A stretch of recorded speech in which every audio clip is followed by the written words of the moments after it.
Dooby dooby doo.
All right. Happy Thursday, ladies and gentlemen. Welcome to Sabby Sabs podcast. I'm your host, sabrinasalvati.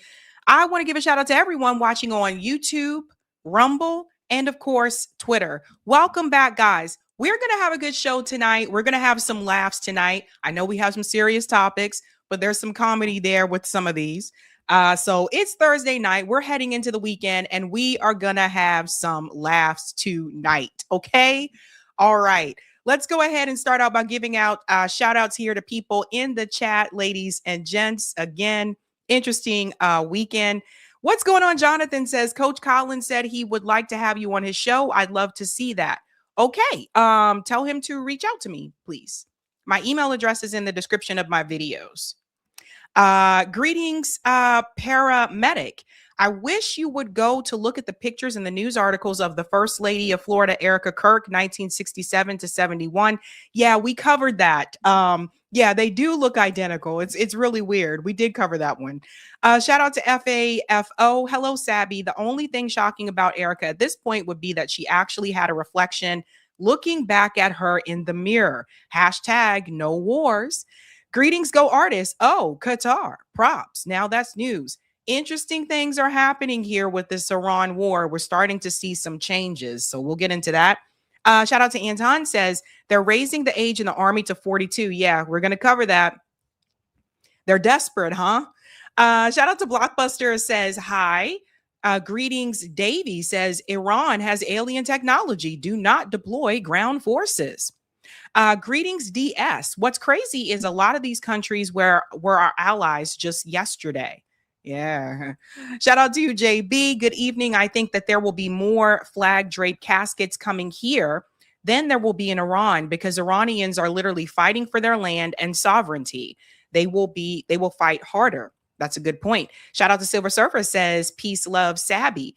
Greetings, Quinn says, Diane Sayre is running for president as an independent. Can you have her on? I can bring her on. I didn't know she was running for president.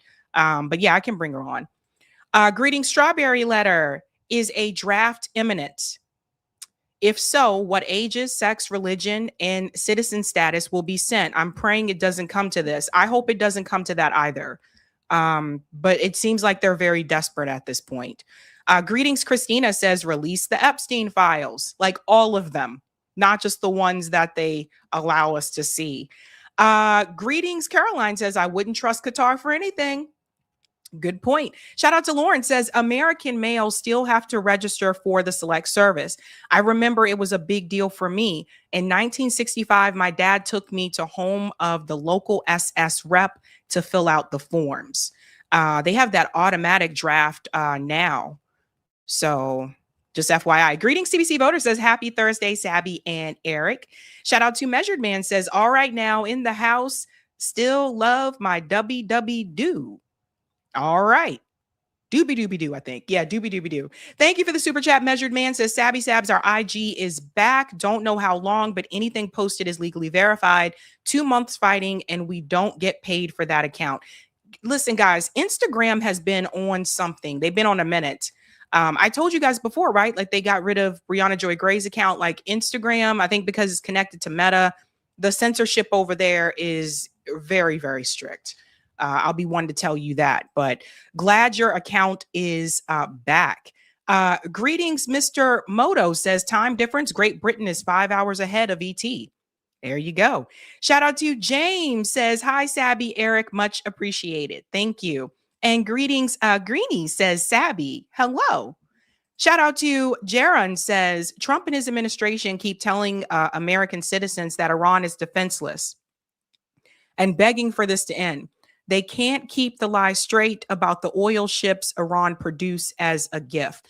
Yeah, the words are all over the place, man. I don't know how people are falling for this. I really don't. Greetings, Adele said, bring the soldiers back home right now. Yes. Shout out to Trelly, says Ivanka Trump, Jared Kushner, and Erika Kirk are more evil than we thought. JD Vance sold his soul. Yeah, and some people think that JD Vance is going to be better, but I'm here to tell you again, remember, JD Vance is basically a creation of Peter Thiel. He's not going to be much better either. He's kind of quiet on some things, but the quiet ones are the ones you really got to watch out for, right? And shout out to Cloudness, says Ayo to Sabs and everyone in the chat. Salute B1 fam. Okay, let's go ahead and dive in. Let's give a shout out to everyone who is a Sabby patron. Thank you guys so much for your support. Really do appreciate you, fam, for keeping the lights on around me. If you are interested in being a patron, I have 5 categories. We have the ultimate, the Sabinators. There's Sabsters. They're really cool. Let's not forget about the Sabbies in the house. And of course, last but not least, we also have members. You can see all of their names here, and you can also see their names scrolling across the bottom of the screen there on the ticker throughout the show. I also want to give a shout out to new Sabby patrons. We like to call them newbies. Let's give it up for Allie, Gwendolyn Mays, and Carlin Krevkour. I hope I pronounced your last name correctly. Thank you so much and welcome, guys. Welcome, welcome, welcome. Oh, buddy, I told you guys, okay, we're going to have some fun tonight, okay?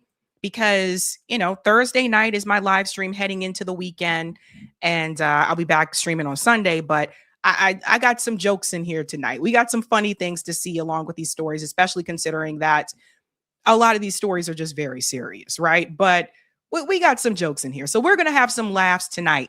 Tonight's theme is Turn Down for What? And let's go ahead and show you that thumbnail so you can see what we are discussing tonight. We actually have 6 stories that we're talking about tonight because so much is going on. So we do have a bonus story. Tonight, we are discussing, ground troops, ladies and gentlemen. It is really kicking off in the Middle East. We're going to talk about the ground troop operation, the plan for that. They've already laid out the graphic to show you where these troops are going to be landing, which definitely tells you they are ground troops. We're going to get into the backlash from that. We're also going to get into Iran's response about the U.S. sending in those troops.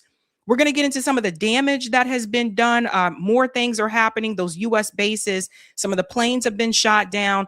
And then, of course, obviously, there is chaos happening in Israel right now. We're going to show you some of that damage that happened in Tel Aviv just recently. And then also people in Tel Aviv are asking Benjamin Netanyahu to stop the war. It's getting to that point now. Ladies and gentlemen, corporate media isn't telling you this side of the story. We're also going to talk about Qatar, who apparently is saying some things They're jumping into this, not in the way that people thought they would. Seems like they're kind of speaking for or defending Iran here. We're also going to talk about the UAE has decided to jump into this, which is absolutely insane. And then we have something fun to show you at the end of that story, which I think is really funny. You guys are going to laugh. We're also discussing Erika Kirk's shock. I told you guys that I noticed there were some similarities between Erika Kirk and Carolyn Bessette. Carolyn Bessette was JFK Jr.'s wife. And I'm going to talk about those similarities, but we're also going to look at, of course, that viral video from Drewski making fun of Erika Kirk as well. It's really funny, guys. I told you we're going to have some laughs.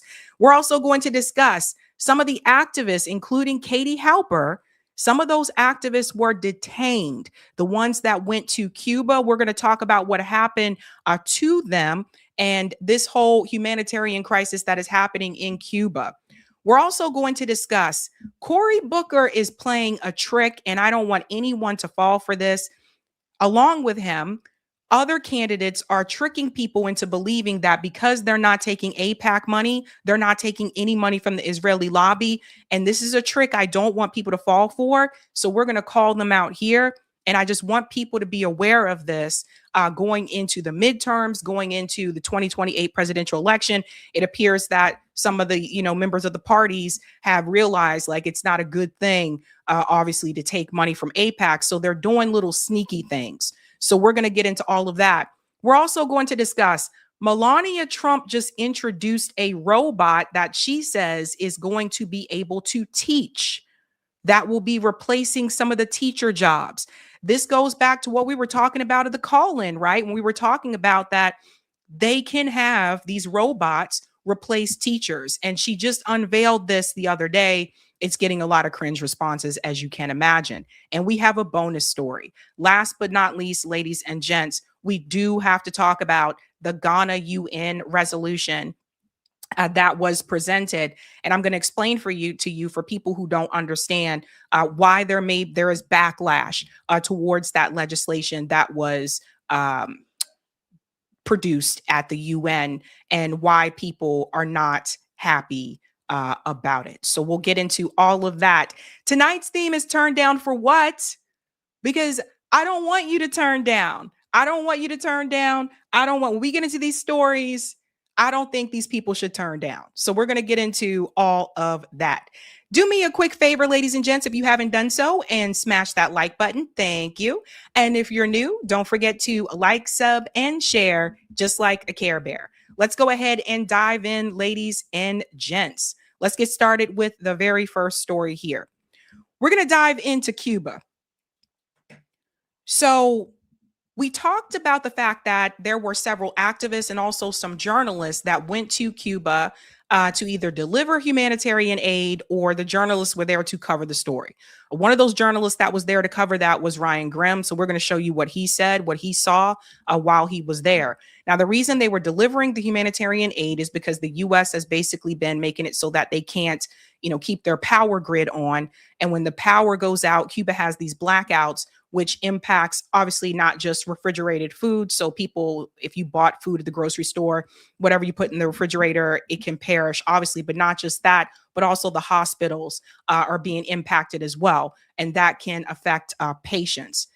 Well, they are back, but on their way back, they were detained. Let's go ahead and get into this first video here.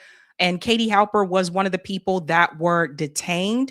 The 20 detained delegates have been released, but most of their phones and devices have been seized, and DHS is refusing to return them to a later unspecified date. You can hear from some of them here. Yo, this is Lavish and many other people from the Nuestra convoy. We just returned from Cuba and landed in Miami. We're in the international airport right now. 18 out of the 20 of us had our phones taken. We were all detained by Border Patrol and interrogated for, I think, about 3 hours about what exactly we were doing in Cuba, even though they know exactly what we were doing, which is delivering 30 tons of humanitarian, much needed aid to the Cuban people. Additionally, the last 6 people that they took were the Black people. And they just had us in there until Chris finally spoke up and was like, yo, this is a bad look for y'all. We about to sue you. Then they started expediting and getting us through, but they took all of our phones.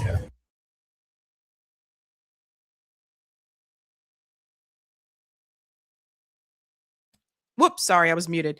I don't know if you guys can see, but Chris Smalls was also there with them. I think that's him right there in the background. Amanda Seals was with them. Code Pink was there. Medea Benjamin. It was a lot of, people that you're familiar with, and others as well. So just FYI. I don't know. Any other words? In there. Yeah, we still have 2 or 3 people in there that were with us, and we're waiting on them right now. We're all in solidarity with all of our comrades. We're here together right now. So yeah, they took photos of every page in my journal. Not much, but they did do that. And they took laptops too. Yeah, they were joking about. We heard. Wait, they took your laptop? They took my laptop. They took his laptop, Ron's laptop. Fuck. They were joking about how many of us from the delegation they could interrogate. We overheard them. Yeah, so they took their computers as well. Again, the only thing they did when they went there was delivering humanitarian aid. So this was like basically a massive mutual aid event that happened. That's it. But they detained quite a bit of them when they came back to the U.S., when they got back to Miami. They were really kind of harassing Katie Halper, the journalist. Yeah. I mean, it was just blatant harassment and I don't know if you guys heard that, but he said they were really harassing Katie Halper. Like, out of cruelty, really. And The 3 in my room kept shitting on the Cuban people. Really? They kept saying, like, the Cubans don't fucking want you there. Y'all got bad press. They think y'all just taking advantage of the Cuban people. Yeah, they kept shitting. Maybe 10 consecutive comments about how Cubans want Marco Rubio and Cubans fucking hate us. Oh, boy, they didn't say nothing about just how about starving kids. You know what I mean? Yeah, so you guys get the gist there. Janine has a really good point. This is why you purchase burner phones and only put needed numbers. Yeah, that was something that Max Blumenthal also said when you're traveling to, I guess, certain countries. But the reality is, again, it's not like they were traveling to a country that we're at war with, where as much as Trump is talking about it, we're not at war with Cuba at this point in time. But they were detained and just basically, again, just taking humanitarian aid. Katie Halper did respond right here. She said, I was one of the people detained today in Miami International Airport on our way back from bringing aid to Cuba. We have all since been released. People were held for different amounts of time. Thea, who is here below, was detained in Panama. Excuse me. Yeah, Thea was detained in Panama on his way back from the flotilla. You can hear from one of them here. Cuba, where over a dozen of us have been detained for over 3 hours. Many of our phones were taken and searched, laptops as well. Others were released. They were asking us what we were doing in Cuba. When we all answered that we were bringing a humanitarian aid, they pulled up articles where that's exactly what we were doing. They are directly trying to instill fear in us to not continuing to go on and be on the side of humanity. Yes, they were detained when they came back to the United States, not when they went to Cuba. That's in Cuba or whether that's in Palestine. We know that our comrade Tiago is still being held in Panama for over 3 hours as well. He was also part of the delegation. They were asking me a lot about Venezuela. They barely asked me about Cuba. I did overhear the agents kind of joking about how many of us they were interrogating. And some of them were saying, oh, I want to get more. So for them, it was a big joke to harass activists who were helping the Cuban people. The 3 agents that were in my room continually kept saying how the Cuban people, they were just on Cuba, essentially. I asked one of them, are you Cuban? And he was like, no, but I've been. He knew the hotel that we stayed in and had all this information and said how bad of a look it was. And he was like, the Cuban people want Marco Rubio. You guys were down there throwing cookies at little kids. A whole bunch of bullshit that is obviously just from the capitalist and right-wing people here in Miami. But yeah, maybe 10 consecutive comments about how Cuba hates us and they want Trump to take it over. We know some of those agents are actually of Cuban descent, so it's definitely horrible that, we're going there to help people who they're maybe related to, and they're still pulling us out. And so it just really exemplifies the hatred of people in the United States towards the people of Cuba. Yeah. Again, like I said, it's not like we're at war with Cuba. They went there to give people humanitarian aid, and you see the way that they were treated when they came back into the United States. Also, Katie Halper said this. I just want to give people this warning here as well. I wouldn't text, signal, WhatsApp, or say anything to me over the phone right now that you wouldn't want the government to see. And this is something else I want to add about this. People also need to keep in mind, like, nothing is really private. Your text messages aren't private. These messaging apps that people also use, like Signal and WhatsApp, it's still not private. The government can still access that information. So people need to keep that in mind. The DM groups on Twitter that a lot of people love to be a part of, they can see those things too if they want to. So none of this stuff is actually private. So be aware of that. It sounds like Katie and them are okay now, but I did want people to know, like, again, just for giving humanitarian aid, like this is absolutely ridiculous. One of the things that I do want to debunk, there was a claim that one of the hospitals in Cuba, that people were dying there when the power went out. The hospital has debunked that. So I think it's important that we do tell people about this correction here. Calla shared their post. False news spread in good faith that every patient on ventilators died in Hermanos Ameriharas Hospital during a U.S. imposed blackout. The hospital clarified this is not true on Facebook. There was no deceased in our institution associated with medical assistant ventilation failures. While this incident did not actually happen, the U.S. blockade against Cuba is an act of war and genocide, and people are dying because of it. Here's that message from the hospital right here. It says, in the period referred to this publication, there was no deceased in the institution associated with mechanical assistant ventilation failures. But I do want to get into like what these hospitals have to do when the power goes out in regards to those ventilators. So I want to show you guys that, because this is not something that's easy to deal with.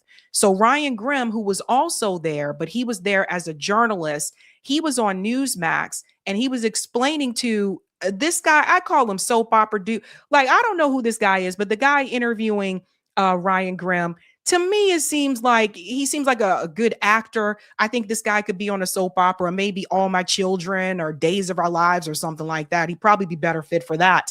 But Brian Grimm was explaining to him during this conversation about what was happening at those hospitals and what they have to do when the power goes out with those ventilators. I'm talking about like babies that are in NICU. So listen to this. Along with you there are trying to help it survive. Am I missing something? Wait, they're trying to do what? Trying to help this regime survive. Who is? Piker, most of the people there. I'm wondering if yourself along with them are included in that. Yeah, the group that went along brought about 50 tons worth of medical supplies and solar panels. That's right. Medical supplies and solar panels, and a lot of sympathies for the regime that controls the country, I imagine. So let me try to help out your viewers a little bit here. Right. How do you feel about the fact that when Americans travel to a foreign country, in this case Cuba, they are told specifically a list of hotels that they are allowed to stay in another country? I went through it because when I went and stayed there, it was the same. I stayed in an Airbnb. I think if you have, if our country's trying to squeeze, our country's trying to. What do you think of that? I think our country's trying to end a regime that's been torturing people for a very long time, and they don't want to fund it. Well, they don't want us funding it by paying money to a communist-owned entity like a hotel. So this guy, you know, his talking points come just straight out of the State Department. It's so obvious. Like I said, I think he would be, you know, a great character on, you know, The Young and the Restless or something like that. It's so obvious, but it is not our business what another regime is doing, right? So this is the talking point that they're using, and they're doing this because Donald Trump has already said he wants to take Cuba next, that they want to go to war with Cuba next. This is absolutely insane, right? I told you, pay attention to the countries that they target. They usually go after the ones that are taking care of their people. People in Cuba have a longer life expectancy than we do. Now, obviously, when you're turning off their power, that's going to impact that, right? Like the hospitals, you know, trying to have the backup generators. But if you turn off all of the power grid, what are they supposed to do? People are going to die. Like, obviously, starvation is also a part of this. When you are doing that to people, say you went to the grocery store and you come back home and you put your groceries in the fridge, but the power turns off again. So now the food that you just bought may spoil and you may not have money to go grocery shopping again, at least not at that time. How is this any different from when Israel turns off the power in Gaza? And by the way, for those who are not aware, Israel has been doing that for years. They didn't just start doing that after October 7th. For years, they would just turn off the power when they feel like it. How is that any different? Let's continue on here. So if their system of government is so awful, why not just let it fail on its own? Why do we have to blockade them? And how because they won't leave. They don't have elections. They won't leave power. How do you think the United States economy would do if we cut off fuel for 3 straight months? No fuel has basically gotten into Cuba since the Venezuela operation. Yeah, but I was there in 2019, Ryan, and it was still a horribly impoverished country. We're cutting off fuel to try and get this leadership out. Get them the hell out of there because they won't leave. They won't have an election. They won't leave. Why do you care about like who's in charge in Cuba? Who elected you to do that? It's such a bizarre. Like there aren't enough problems in the United States here for you to worry about. And that's the big point. Like we have our own problems right here in the United States, but you're concerned about what another regime does. So this guy, he's on Newsmax. He's corporate media. He's just reading a teleprompter. He's reading these talking points on the teleprompter that comes directly from the State Department. That's why if you watch corporate media, regardless if you're watching left-leaning corporate media or right-wing leaning corporate media, it doesn't matter. When it comes to foreign policy, they all have the same talking points because they get their talking points from the State Department. That's another side of it. Really, like I can't even get my mind to a place where I would think it's my call. Like who runs Cuba, who runs Haiti, who runs Mexico, who runs Iraq, who runs Iran? Like that's a fair Israel. That's a fair criticism. That's a fair criticism. But I mean, do you think it's better for do you want this regime to continue to run this country against the wishes of the people that are all impoverished? It's not up to me. I live in Washington D.C. I vote in Washington D.C. elections, and I vote in federal elections. Where do you live? You live in that's fair. Where do you live? I live in New York. And it's not. Why should you vote? Why should you like? What do you have to do with Cuba? Well, I think the prosperity of that country that's only 90 miles away from our border can't be a bad thing. And I'm just saying, what I'm asking you is, then why not let them import oil? It's fine. It's not America first. Let's put it there. But do you think that regime should be running the country? Why does it bother you if Mexico sells oil to Cuba? You live in New York. In what world is it a New Yorker's responsibility to stop Mexico from selling oil to Cuba? That's okay. Fair criticism right there. My question to you is why did you travel there? Why did you, if you don't care, why did you travel there to try and support the regime? Why did he travel there? Soap opera dude just said earlier that he went to Cuba as well. Why was he there? And by the way, Ryan Grim wasn't there as an activist. He was there as a journalist. Journalist, and the United States is literally killing people. We are killing people. I toured 2 hospitals. One was a pediatric hospital. Yep. We implemented a new rule in February that says that if you're a private business, you can import oil. You can import fuel. So the hotel where we were required to stay is allowed by the United States government to have fuel. Hospitals, because they have a publicly run healthcare system, are not allowed to have fuel. I heard a lot of people complaining that the hotel still had power, but the hospitals didn't. Not understanding, apparently, that it is a U.S. rule that blocks the hospitals from getting fuel. I toured the pediatric hospital. You know what the nurses and doctors there told me?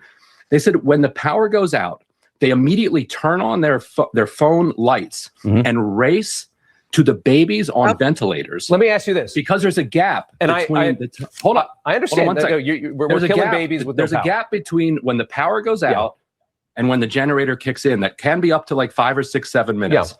A baby can die in that time on a ventilator. So they have to take their phone, turn the light on, race, and hand pump the ventilator. Because the United States has decided that Mexico can't sell oil and fuel to Cuba. What does that have to do with the United States? That's fine. If you want to say it's not America first, that's fine. But let me ask you this: how many Tens of thousands of people have died over the last 30, 40 years as this country has lived in extreme poverty. 88% of the people live in extreme poverty. The government will not allow any kind of capitalism in to bring these people up, to bring the quality of life up. How many thousands and thousands of their own people has that government killed? We're trying to strangle out a government here. And yet.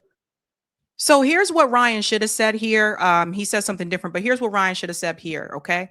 He's talking about people living in poverty, dying, etc. Like I said, if you look up the research, Cubans have a longer life expectancy in Cuba than we do here in the United States. But to his point about poverty, we got people here living in poverty in the US that are dying. I mean, we have, you know, capitalism here and all that kind of stuff, free market, etc. But we have so many people dying here. Let's all remember when people were bragging about lifting 50% of the children out of poverty. We have kids in this country that are lucky if the meal that they get that day is when they go to school, when they get free breakfast and free lunch. You guys know that? We got kids that only eat when they go to school. We have people in poverty dying here. So he says this because it's supposed to make you think that he cares about the people in Cuba. He don't care about those damn people. He doesn't care about them. So here's my question, and what I would have said to Soap Opera Dude. My question is this. Well, you know, you're right. We do have free market here in the United States. This is supposed to be, you know, the American dream. So let me ask you a question. Considering that we have those systems here, considering that we don't have healthcare for everybody here like they do in Cuba, why do we have so many people dying here? Why do we have so many people in poverty here? And we do have that system. That's what I would have said. This is what Ryan said, though. There's going to be ancillary, there's going to be some negative impacts of that, like you just described. That's fair. But how many people have died because of the government in power? I interviewed the number 3 guy in Cuba. Cuba. I will let you have the interview. You can air the entire thing. He said Cuban nationals, Americans are welcome to invest in Cuba. He said they're open to in a holistic negotiation compensating Americans for property that was seized during the revolution. Well, they're capitulating now, right? What they want? No, they offered that in the 1960s. The United States refused it because we thought we were going to do regime change. So why take a deal if we're just going to do regime change? Well, we didn't overthrow the government. We failed over and over and over. We tried to assassinate Fidel Castro, like a dozen plus times. We tried an invasion, Bay of Pigs. It didn't work. Every other country, Italy, France, Spain, they all took compensation for what was nationalized. So they're saying you can invest here. Yeah. We will compensate you for what was nationalized. All we're asking is that you lift the sanctions and leave us alone. Why is the regime alone?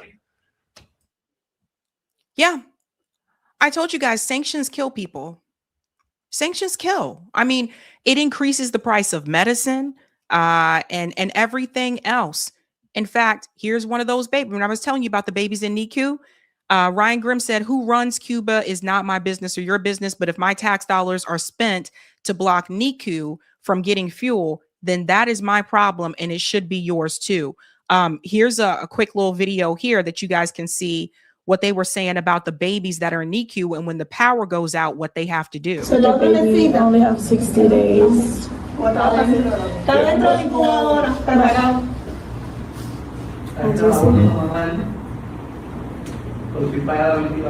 So they have their manual one because the ventilator is failing because they black out or something. They can just pump it manually. But the equipment are really old, so you can actually trust on the equipment. So do you see, this is basically when that power goes out, they have to use a hand pump ventilator to keep the baby alive in NICU. So this is at the hands of the US government. And this is not one of those things where we can say, oh, it's Israel. No, this is us. So it sucks that those activists were detained in the first damn place. I haven't had a chance to talk to Katie about this, but I would imagine she probably, you know, has some things to say, but probably also just needs some time to de-stress probably. But all I will say is like this is ridiculous. And then people go there to try to give them the aid that they need to help the people, and they're treated like criminals when they come back here. Absolutely ridiculous. So to this, I say turn down for what? No, like they're trying to put fear into people to stop people from doing it further. Willing to bet you there's probably other boats on their way headed to Cuba to give people aid. And that's really why they're detained. They try to put fear in you. They try to scare you. Let's go to some of the comments, ladies and gents. Thank you for the super chat, Matthew. Hello, Sabby. Are you still getting a dog? I suggest the Staffy. Muscles on a leash. Good luck. I would like one, but I haven't moved in that process yet. I've been saying this for a long time, but I haven't moved in that process yet. Thank you, Sparky. Epstein Kushner 2028. Oh my God. Shout out to Emmanuel Baden for becoming a Sabby member. Let's give them a big whoop whoop. Lisa said he should be on Dumb and the Restless. I call him soap opera dude. He looks like a soap opera. I don't know. All right, ladies and gents, do me a solid and smash the like. And we're moving on to the next story here. So I am giving everyone a fair warning right now. There are a number of candidates that have kind of caught on to the fact that taking money from AIPAC is not good or isn't positive, may not work well for them this time, including some that have been taking money from AIPAC. But I just want you to be aware and not to fall for the okie doke. One of them is Cory Booker. Cory Booker has taken a lot of money from the Israeli lobby, and I want to show you what he is saying now after all these years of being a politician. Listen to this. One thing you announced today that caught my eye is that you are giving up PAC money, accepting it. You've accepted it before, including from the pro-Israel lobby, AIPAC. You're not going to be taking money from them anymore. You're not the only Democrat who has said this, by the way. So have Governor Newsom, Governor Shapiro, Andy Bashir, the governor, they all say the same. Pause. Shout out to Case Study QB for this clip, first of all. So you heard the names that she mentioned, right? I do want to forewarn all of you, just because someone is not taking money from AIPAC, that doesn't mean they're not taking money from the Israeli lobby. So this is a little trick. I told you guys before that AIPAC has found a way to be sneaky by actually funneling money through other PACs so that people can't, I guess I say not that people can't trace the money back, but so that people have a harder time tracing the money back to AIPAC, right? Cory Booker has been taking money from the Israeli lobby for years. Cory Booker is friends with Rabbi Shmuley. There's pictures of them hanging out and everything. Cory Booker is a proud Zionist. Cory Booker just last year took a group photo with Benjamin Netanyahu, and he tried to hide in the background so that people wouldn't see him. We still saw you, Cory. We still saw you, right? Do you really believe that now all of a sudden Cory Booker is serious about not being pro-Israel? This is what he said. Why? Well, so first of all, let me make it clear. 10 years ago, I was one of the first people in Congress to say no corporate PACs, because I think this corporate money is killing our politics. I said also that the bedrock of my support will always be small dollar or individual contributors. That's over 80% of my money. I am trying to say one of the most dangerous things in Washington right now is a corruption of money in politics. And when my team kicked it around, running for re-election this year, before we announce what's more can we do. And pause. Because I got to tell you guys, I saw this ninja in person. I saw Cory Booker in person when he ran for president in 2020. He came to New Hampshire. They all do. I went up to New Hampshire. At that time, I had this goal to go to all of these events in New Hampshire to see all these candidates speak. That did not happen because a thing called the pandemic happened. But I saw him in person. Cory Booker was the most fake person I have seen give a speech in my life. And even someone in the audience called it out and they said, yeah, you sound a lot like Barack Obama when he came here. And he was right. I'd never seen someone, it was like he was putting on a performance, and those eyes, the eyes just kind of came out at you. It was like, now Cory Booker is married. You see, when he ran in 2020, he wasn't, but now it seems like he's lining up all the pieces for another presidential run. This time around, he will have a wife, so he can say this would be the first lady. You see how this is working? You follow me here? Cory Booker has been in politics for years. You mean to tell me he just now realized that corporate money is corrupt and a problem? Wasn't there a candidate called Bernie Sanders who ran 2 presidential campaigns in a row where he talked about just that? And Cory Booker just all of a sudden just figured this out. He was on the debate stage with Bernie Sanders when Bernie was calling out the big money and corruption. So people don't fall for the game. I don't trust any of these people, these Johnny-come-latelys who have been in politics for years and knew the money was a problem, ran away from a lot of it when people confronted them about it. Now, all of a sudden, they got this epiphany. Let's go on. So ideological PACs and issue area PACs, we just said, okay, enough. We will not take that as well to set a standard. You can say all you want, other people should change, but you should show yourself to me as an example before you start trying to change the system. What's going to follow this for us, and I want to foreshadow that, is an omnibus bill to end the corruption of money in politics and the corruption of our politicians who do everything from trade individual stocks all the way to a president who created his own meme coin that's being overwhelmingly being invested in by foreign nations that are enriching him and affecting our foreign policy. Senator Cory Booker, thank you for joining. So here comes the pivot. So he's probably going to run for president for 2028. Either that or he's running for Senate again. And he has heard a lot of the backlash towards, like, of course, AIPAC, et cetera. So now he's trying to paint a new lane for himself. But for him to sit here and pretend like he didn't realize that this money was corrupt and a problem, it's ridiculous. When we talk about the money and the corruption with Cory Booker, again, I mean, I don't know how much more corrupt can you get? Because Track AIPAC has been on all of this stuff. Look how much money he took. That is absolutely insane. And there's other things that go along with this that just rub me the wrong way about this mofo. One, I found it very interesting that he moved to a district in New Jersey so he could run for mayor there. Not because he got a job there, not because, oh, I just want to live here, but because he wanted to run for mayor there.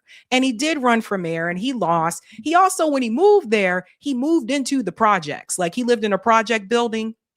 There's a whole documentary about this. You can watch it yourself with Cory Booker, where he was filmed during this process.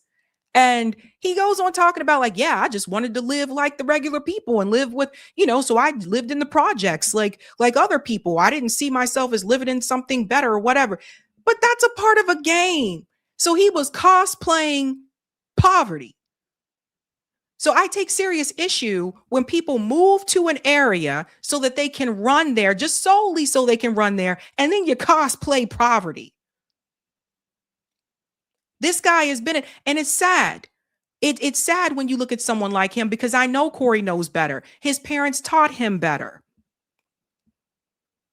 I don't believe for 1 minute that because now he decides he's not going to take money from the Israel lot. And with the AIPAC, like I said, we got to check these numbers, because I don't believe all this. Even so, if he did decide to now not take money from the pro-Israel lobby, good. Do I believe that Cory Booker wouldn't vote in such a way that would benefit Israel? No, I believe he would. I believe Cory Booker would still vote for Israel. He's been in that bed too long. He's been in that bed so long, you can't make that bed now.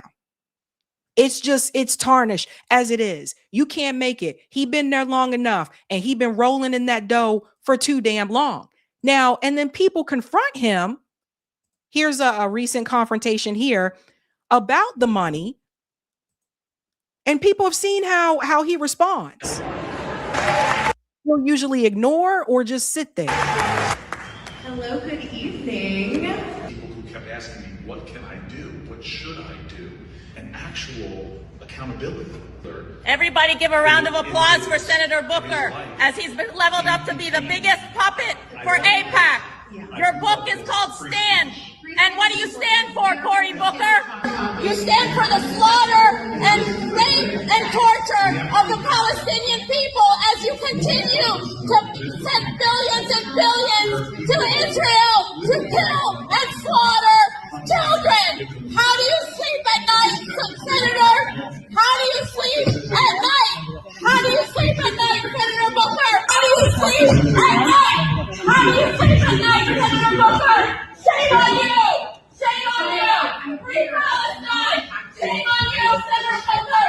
And shame on all of you who are here to support him! Shame! Protesters like that would exercise their rights. You are on the state fight list. Cory Booker, Thomas Cruz. You voted for Israel. He's been paid $1 million by Israel, and he doesn't care about the American people, and he doesn't care if Americans die in war. Do you care if Americans die in war because of you, Cory Booker? And there's a genocide because of you. You want to clean up corruption? You are incompetent. You are the worst. You are preaching morality when you sold your soul to AIPAC. Shame on you, Cory Booker. You are what's wrong with the world. You have chosen to side with the sun, stand with the devil. Shame on you, Cory. You will be remembered with standing with death, murder, and destruction. As a black man, you should be ashamed with the way that you have aligned yourself with the greatest colonizing entity on earth. Shame on you, and shame on your support for the Zionist entity who is continuing to slaughter innocent people. Shame. You never mentioned how much money you take from AIPAC, did you? Yeah. Yeah. I mean, Cory Booker is one of the ones that, like I said, he's buddies with Rabbi Shmuley. Like he bought all the way in. And I just don't believe that he is completely out now. Right. So you got to be careful about that. He's not the only one. Another one that you need to pay attention to. I warned you guys about Gavin Newsom when people were applauding him and they said, oh, yay, he called it apartheid. Yay, Gavin, da da da da. Gavin Newsom is related to Nancy Pelosi. Gavin Newsom knows how to play the game. This goes way back. Now, I want you to hear what Gavin Newsom is saying about Israel now. I warned you. Do you consider yourself a Zionist?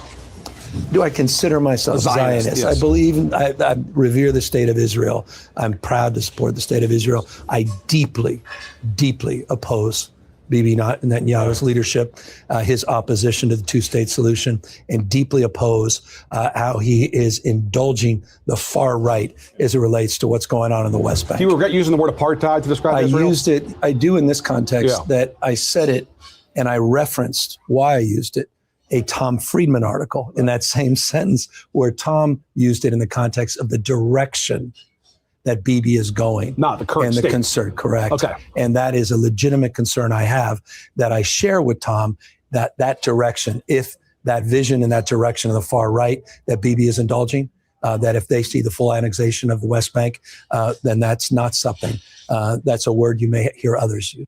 Do you consider yourself a Zionist? Do I consider myself a Zionist? Yes. I believe, I revere the state of Israel. So this is what I was warning people about. Gavin Newsom also has publicly said he would not take money from AIPAC. He's donated money to AIPAC before, but I just don't want people to fall for the trick. You see, politicians have now figured out that AIPAC not good, right? So they're getting pressure on both sides from people saying, if you're taking money from AIPAC, I'm not going to support you. So they adjust. They adjust and start saying that they're not going to take money from AIPAC, but they're still pro-Israel, which means that if Gavin Newsom were to become president, he would still support Israel. Now, how far he would go with that, we don't know, but he would still support them. And my thing is this, at this point in time, if you're still supporting Israel, there is something seriously wrong with you. Seriously wrong with you at this point. Everybody know now. If you didn't know before, you know now. I am warning you about these people. The Gavin Newsoms, the Cory Bookers. I do not trust any of these people at all. So a lot of people are mad at Gavin Newsom now because they say, whoa, he's pivoting. Whoa, he flipped. Oh, no, he's saying something different now. No, he was just playing a game. This guy's a politician. He told you what you wanted to hear. But he also knows how to play the game. That's how he was able to be a politician for as long as he has been, right? They're not alone. There's a new one. Her name is Dr. Annie Andrews. She is running against Lindsey Graham. Good. Somebody needs to run against Lindsey Graham and get him the hell out of there. However, she's not telling the truth either, and she has just been outed on social media. People at first thought, yay, this is someone running against Lindsey Graham that is not going to support Israel, not going to take money from AIPAC. But let me show you what she's actually doing. So this is her video here, and she said Lindsey Graham has a secret. So watch this, Dr. Annie Andrews. We've all heard the rumors about Lindsey Graham, the whispers that circulate around Washington, D.C. and South Carolina, that he has a secret, a part of him that he wants to keep hidden. And then after all these years, he just comes out and says it. The Iranian regime is on its knees. We're going to blow the hell out of these people. Lindsey Graham is deeply and passionately in love with war. We're marching through the world. Iran is going down. Meanwhile, back in South Carolina, our infrastructure, our roads and bridges are crumbling. Our rural hospitals are closing. Our schools are underfunded and everything costs a fortune. And while South Carolina's kids fall further behind, Lindsey Graham says this. I go back to South Carolina. I'm asking them to send their sons and daughters over to the Mideast. And I don't know if you're a history buff, but Lindsey has always been this way. I believe that Saddam Hussein is giving aid and comfort, training and assistance to al-Qaeda murderers, that he has weapons of mass destruction. He is lying when he says he doesn't. I'm Dr. Annie Andrews.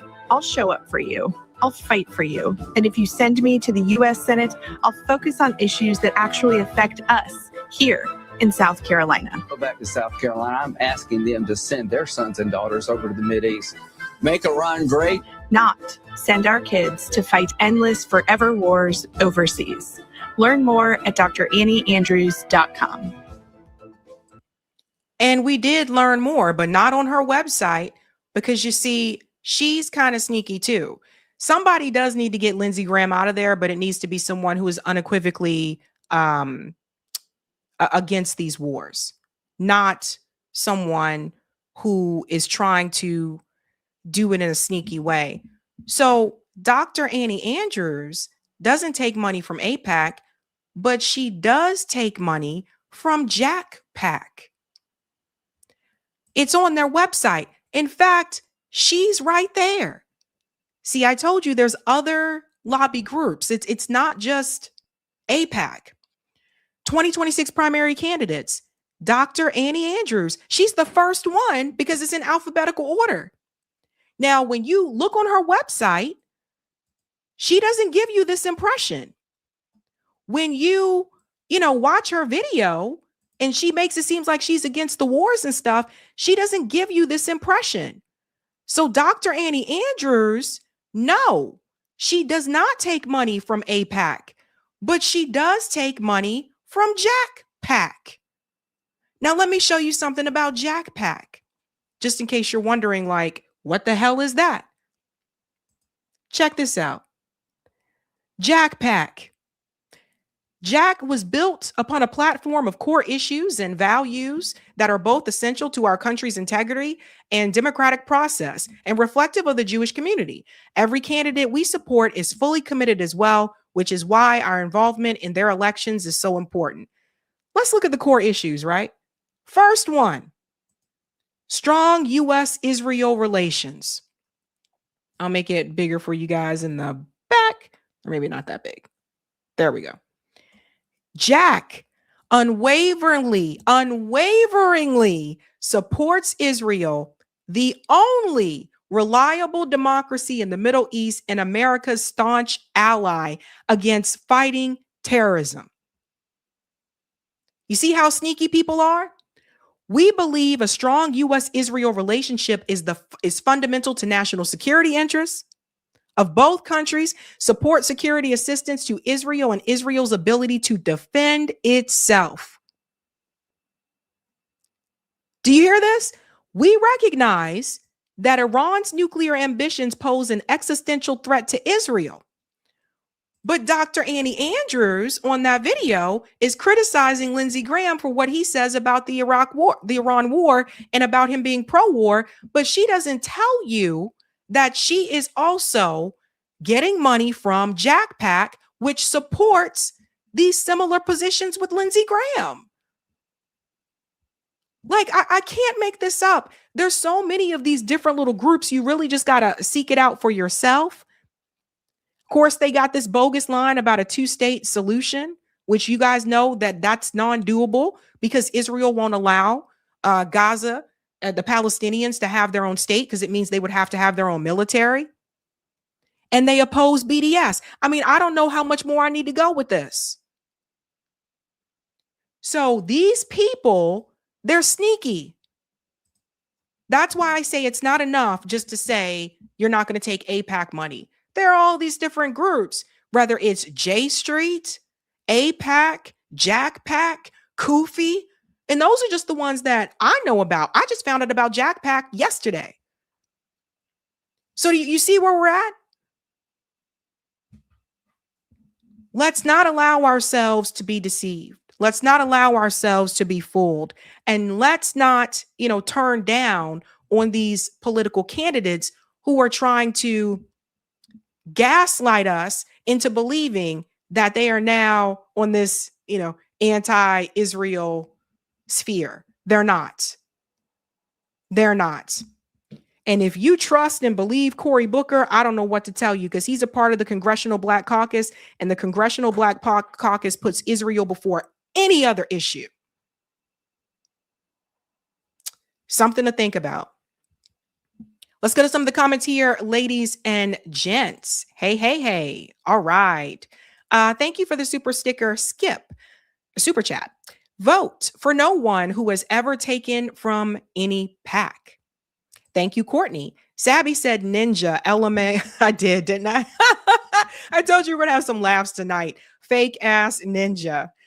Christopher said his father is a good man who taught Cory about civil rights and those martyred, so he could be born on third base instead of the dugout. Cory forgot everything. Thank you, Logically. Cory has been groomed by Israel to get him here. Thank you, Marlon. None of them should be reelected with AIPAC funding. Thank you, Wasim. Tucker Carlson can answer the Zionist question than a Democrat.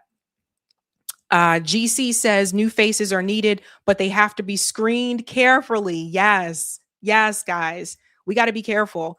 Thank you, Marlon. AIPAC just going to change its name and move to Florida. And thank you for this one, Marlon. AIPAC just going to, the same one twice. Thank you, Logically. Vote Annie. I'll be your Israel first rep. And thank you, Marlon. Israel is not a democracy. 20-year terms. Israel doesn't even have a constitution, Thank you for the Rumble rant, Mark. Sabby, when the reporter asked him if it was a genocide, he said, don't undermine my activism. Yeah, man. Oh, my God. Crazy times. Okay, so I told you guys we have a bonus story. Let's get to what happened at the United Nations. So I want to explain this in the way that is easy for anyone to understand. Ghana went to the UN and proposed this resolution that the UN would acknowledge that slavery was a gravest crime against humanity, and also adopt reparation policy, right? So the measure, it passed, right? So the UN General Assembly has voted to recognize the slave trade as the gravest crime against humanity. The proposal by Ghana was adopted with 123 votes in favor and 3 against: the US, Israel, and Argentina. So it passed, but look who voted against it. And I'm going to break this down so that you can understand why people are upset. The US, Israel, and Argentina voted against it. So the problem that you have with this is that Ghana brought this forward. And by the way, I will say that since Ghana brought this forward, people have asked before, like, how would we implement that here in the United States? it has to be based on status. And this is where this can get murky, right? So some people are not happy. Some Black people are not happy that Ghana did this because they say, well, they're trying to attach themselves to a claim that belongs to us, you know, freedmen here in the United States. This is where things can get murky because then now it's an all Black thing. And when you make it an all Black thing, that's automatically going to get shut down if you were to present some type of, you know, bill or something for reparations. And the reason why that would get shut down is you can't do like a race-based, like, you know, monetary thing. It has to be based on status. And the status is that if we were to ask for something like that here in the US or bring forward some type of legislation here, it would have to be described in such a way that applies to those of us who are descendants of chattel slavery. This is why you can't all lives matter that here. It's not about what you think about it. It's not about what I think about it. It's the law. And that's what the law says. So Ghana comes forward, and I want to show you part of what they said here. They took it as though they were trying to help. This is what I heard from, you know, them. They were saying like, we're trying to help you. And a lot of people are pissed. Let me go ahead and play this. The President of the General Assembly, Your Excellencies, permanent representatives, distinguished delegates, today we gather in solemn reflection on the International Day of Remembrance of the Victims of Slavery and the Transatlantic Slave Trade, a day when humanity pauses to remember millions of women, men, and children whose lives were stolen, whose dignity was denied, and whose humanity was questioned, yet whose resilience reshaped the moral arc of our shared history. This day is not merely an act of remembrance. It is a call to conscience. It reminds us that memory without action risks becoming silent, and silence has never been the ally of justice. Your Excellencies, in September 2025, during the general debate of the 80th session of the United Nations General Assembly, the President of Ghana, His Excellency John Dramani Mahama, announced that Ghana will introduce a draft resolution entitled Declaration of the Trafficking of Enslaved Africans and Racialized Chattel Enslavement of Africans as the gravest crime against humanity. 6 months to this very day, I have the distinct honor to present this resolution to the General Assembly on behalf of the African Group. This resolution does not create legal hierarchies of crime, as some have wrongly suggested. Neither is it about reopening history. It is about completing history. It does not target individual states, nor does it seek division. Rather, it establishes a principled framework for reconciliation grounded in truth. At its heart, this draft resolution is forward-looking and unifying. It is focused on truth, remembrance, education, and dialogue. It is grounded not in retribution, but in moral recognition. And it is intended to strengthen global efforts to combat racism, racial discrimination, and xenophobia in all its forms.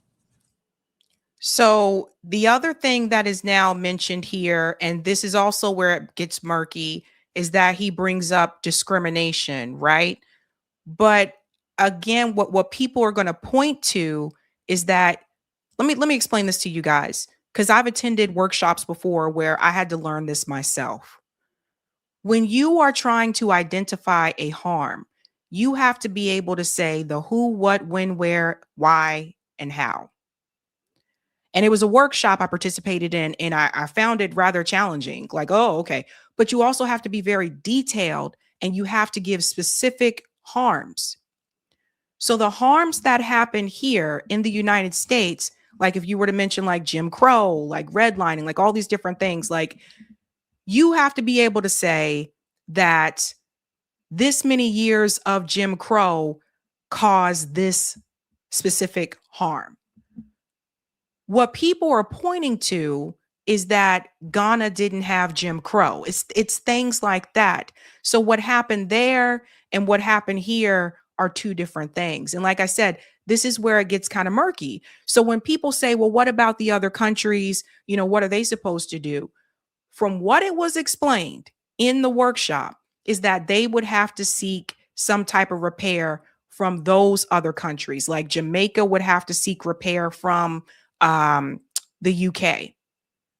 Haiti would have to seek repair from France. That's the way it was broken down and was explained.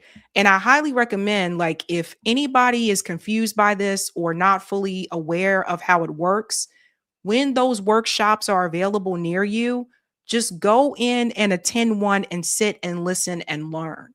People have to be willing to put their bias aside and learn how these things work. Otherwise, you ain't getting nowhere. Let me let them finish here. Excellencies, its objectives are clear: to provide formal and unequivocal recognition within the United Nations system of the world-breaking and world-redefining impact of the enslavement of Africans and racialized chattel enslavement of Africans and people of African descent, to affirm their enduring consequences, not only for Africa and the people of African descent, but all of humanity, to reinforce ongoing global efforts toward reparatory justice through dialogue and cooperation, and to strengthen international solidarity in the fight against systemic racism and historical denialism. So this was brought forward again to the United Nations. And, you know, some people are really shocked at the way some of these countries voted. I'm not. I'm not. In fact, some people are like pulling their hair out because the U.S. said no. The U.S. rejects the vote to recognize slavery as a crime against humanity. The United Nations resolution was led by the president of Ghana. Israel and Argentina also voted against it. And just let me get into here as to why Ghana did what they did. The resolution, which was led by Ghana, urged UN member states to apologize for the slave trade and to contribute to a reparations fund. It goes on to say here, let me just come down here. They said that many slave ships departed from the Ghanaian coast during the transatlantic slave trade. Ghana has encouraged people with African ancestry to seek citizenship to the country. That's another thing that they were doing. A 2019 initiative invited those of African descent to live and work in Ghana as part of a right to return campaign meant to connect people in the African diaspora to their ancestral roots. And so that's something else that Ghana did. They said you can come here and da-da-da. However, from what I understand, though, there are still certain things that you just don't get granted to you. Like if you were to get that citizenship, like one of the things I understand is like you still couldn't participate in electoralism, that you still couldn't vote. There's still certain things that you couldn't do. But Ghana saw it as though like we're trying to help here in some way, shape, or form. The way that people are, you know, shocked by this, it was kind of interesting to me. People are like, Israel, the US, Argentina, they said no. People obviously don't know like where we live. And this gentleman here, who is the foreign minister of Ghana, he said, we did it for Africa and all people of African descent. And this is where some people will come in and will say, well, this was a global issue. This happened all over the world. It didn't just happen in the United States. True. But the problem that you run into legally, especially when it comes to those of us here in the US, legally in this country, we can't say you have to give repair to Black people, because that goes against the 14th Amendment. That's why you have to base it on status. And that's in this country. I don't know how it is in Ghana, but that's how it is in this country. That's the law. So that's the problem that you run into. But I just want to show you the map because you're probably wondering about Europe. So Alan McLeod was the first person that I saw share this. And again, the 3 countries who voted against it, the USA, Israel, and Argentina. Nearly all of Europe abstained. So a lot of the European countries, which definitely participated and profited from it, didn't vote at all. No yes or no. I know a lot of people talk about Portugal, about how it's so great and there's Black people moving there. Portugal also abstained, and they were also a part of the slave trade. So the reason why I want you to see this map is for a reason. Anybody notice something? The blue countries are the ones that supported it, that voted for it. Wow, look, of course, all the countries in Africa. Look at the Middle East. Oh, look, there's Iran. Look at that. Russia, China, South America. Now, there were a few in South America that could not vote, said did not or could not vote. Those were the light blue countries. But you see that big red there for Argentina, didn't agree with it, nor did the US, nor did Israel, which is so tiny you can barely see it here. But all of these European countries that abstained,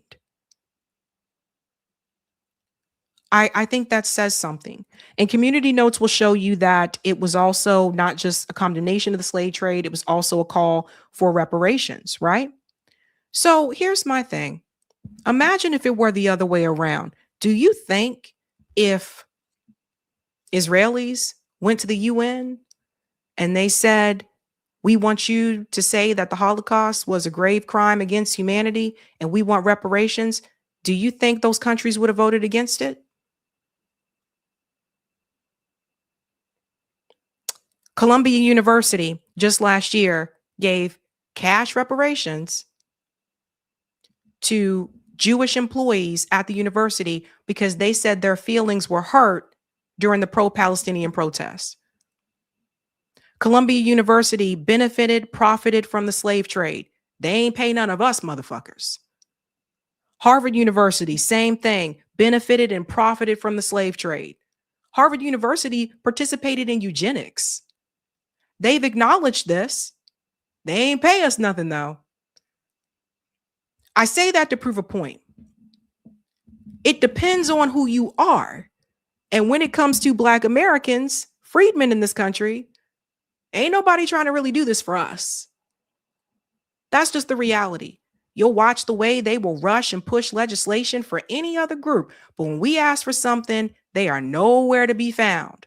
Look how quick they rushed during the pandemic to push the anti-Asian hate crime bill. And people say, well, that included other groups too. Yeah, but look at who it was modeled after and modeled for.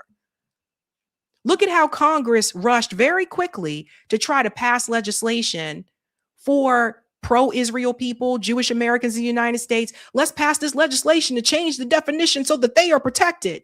When they do that for us, people act like these things didn't happen. Slavery was over 400 years, but they act like it didn't even happen. They don't even want to get into it. But let something happen to another group willing to bend over backwards to help them just like that. Now I say this to Black people, anybody, no one should be supporting Israel at this point in time, but especially after seeing this, if you're Black and you're in this country, you damn as well should not be supporting Israel. They don't want to give you something that they got. Some people don't like it, but that's the reality. Let's call it out and call it for what it really is. Now, the U.S. delegate, let me show you his reasoning behind it. And then a lot of people are taking this clip and they're saying, oh, see, this is why they said no, because it's got to be for people who are descendants of chattel slavery. Okay, but I got something for that. Listen to this. In addition to its obvious legal problems, this resolution is also unclear as to who the recipients of reparatory justice would be. The drafters and supporters of this resolution seem to believe it is them. The United States strongly objects to the cynical usage of historical wrongs as a leverage point in an attempt to reallocate modern resources to people and nations who are distantly related to the historical victims. In addition to its obvious legal problems, this resolution is also unclear as to who the recipients of reparatory justice would be. The drafters and supporters of this resolution seem to believe it is them. The United States strongly objects to the cynical usage of historical wrongs as a leverage point in an attempt to reallocate modern resources to people and nations who are distantly related to the historical victims. In addition to its obvious legal problems, this resolution is also unclear as to who the recipients of reparatory justice would be. The drafters and supporters of this resolution seem to believe it is them. The United States strongly objects to the cynical usage of historical wrongs as a leverage point in an attempt to reallocate modern resources to people and nations who are distantly related to the historical victims. So what he's basically saying is that we cannot agree to this because you're in Ghana and the victims in the United States are in the United States. In other words, he's basically saying that you're not technically a descendant of chattel slavery in the United States, so we can't approve it. Now, a lot of people are taking this video and they're saying, well, see, that's why the US said no, so that's a good thing. No. Check this out. He just admitted to you that they are very well aware that this should be for the descendants of chattel slavery in the United States. They're very much aware of that. They're very much aware of the status requirement. They're very much aware of what happened and who apparently would be owed in the United States. Now, if they're aware of all of that, why didn't they do anything about it? Why didn't they do nothing?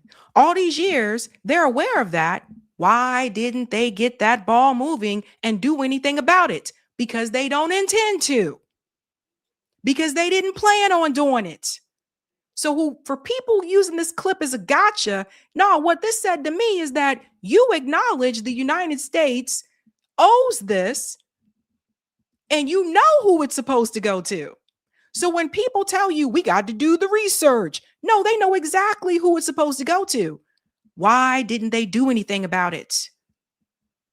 Why didn't they rush on the floor of Congress the way that they did during the pro-Palestinian protests and said, we got to protect these people?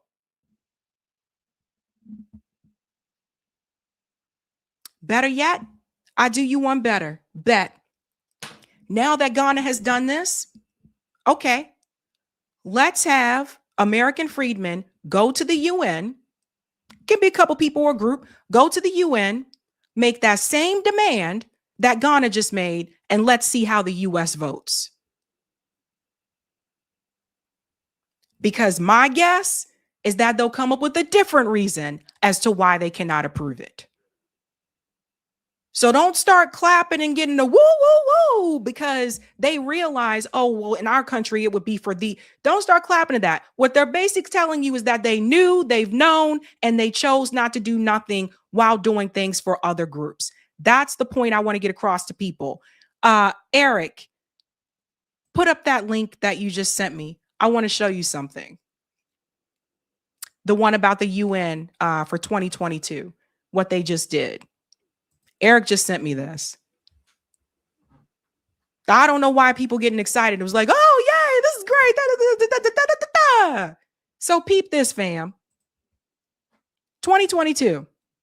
The UN. I just want to show you the difference now. The UN General Assembly approves resolution condemning Holocaust denial. Resolution that condemns the denial and distortion of the Holocaust, and rightfully so.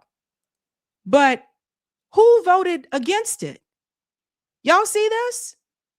It was approved in the presence of a group of people who survived the genocide, and killed around 6 million Jewish people, some 2/3 Jewish population of Europe during World War II.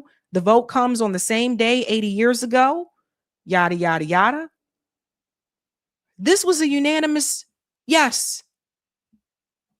So I just, and I don't know what to tell people anymore, but all I can say is this. They are willing to move in a certain way for some and not for others. And what I will say to this is that, again, turn down for what? Turn down for what? This is something I think you have to continue educating people about. I think a lot of people in this country just really do not know. What you were taught about the slave trade in your history books is whitewashed. The real story is not something that could be put in textbooks. Then maybe you can start to look at who wrote those textbooks. Why is our story, why is my family's story so whitewashed compared to others? Why don't they tell you how they actually took the babies out of the mother's stomach? Once you learn the full story, then I think you'll understand. Let's go to some of the comments, ladies and gents. All right, all right. Thank you, Wasim. Don't forget the countries who abstained: Canada, Australia, UK, and those in favor: Iran, China, and Russia regarding slavery UN motion. The countries they want you to hate. Thank you, Resurrect. Tether sabotaging once again. Punisher said, disrespectful, we can speak for ourselves. We're going to stop, not call people names, Resurrect, though. Thank you, Abdul, for the super sticker. Thank you, Mocracy. Why would Israel choose living with Palestinians, one state, over them living separately, two state? Do you think they will relocate the Palestinians? That's part of the plan. They don't want to have two states because if they give the Palestinian people a state, that means they automatically get a military, and they don't want them to have a military. Better Days says, in the U.S., you're correct, but it's a global issue. America isn't the only place that had slaves. This is true, but for us here in the U.S., we can't make it an all live situation because it'll get basically rejected by the 14th Amendment. That's the problem you run into. And it's also important that when you're addressing something in this present place where we are, it's important that you address the harms that happen here. Thank you, Helpful Harm. Same Europeans brought Africans to the U.S., caused continental African slavery. Weird to care about a law. Same law made slavery legal. Today, prison. Thank you, Wasim. Remember, Africa isn't real. Said they are coming. Thank you, Emilio. Sabby, the YTs love Japan because it's an ethno state. Japan is on some weirdness. Thank you, Dragon, for the super sticker. Thank you, Wasim. Last thought. They gave reparations to the slave owners and traders. They did. And thank you, Moonchild. Ghana tried to finesse their way to FBA reparations. Yeah, I think there's been some apology for that, but, you know, some people are just like, oh, it's too late. All right, ladies and gents, do me a solid and smash that like button. And we're going to go into our next story. This one is a scary one. We were just talking about this on call-in the other night, but I didn't think it was going to happen this soon. Melania Trump showed off a new robot that she says is going to replace teachers. This is where we're at now. Let's go ahead and show you here. High Impact shared this and said, breaking, this awkward moment just happened at the White House. Check this out, guys. Ladies and gentlemen, the First Lady of the... Дами и господа, първата дама на Съединените американски държави, Melania Trump.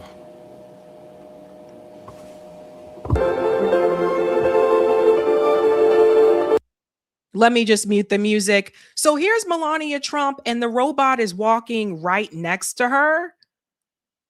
I told you guys, this stuff has been in the making, and they've been prepping for this, trying to find ways to replace our jobs. Replace our jobs.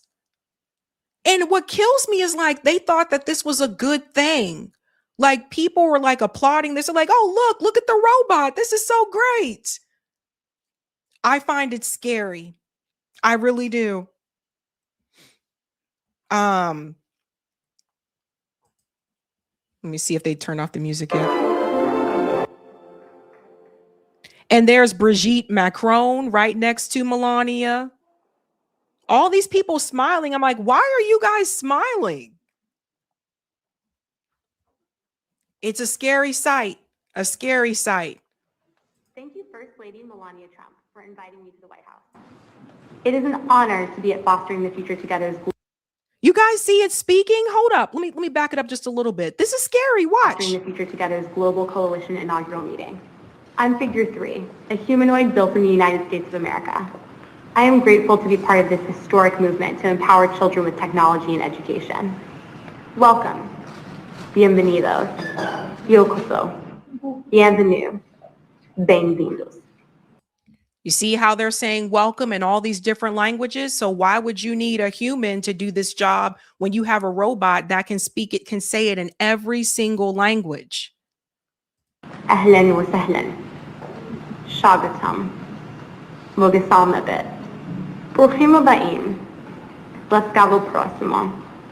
Dobrodošli. Thank you.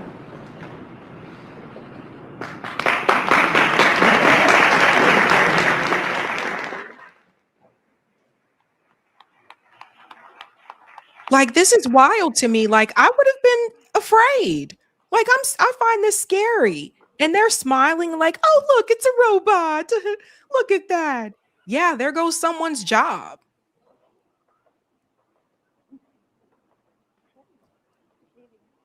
Wow, guys.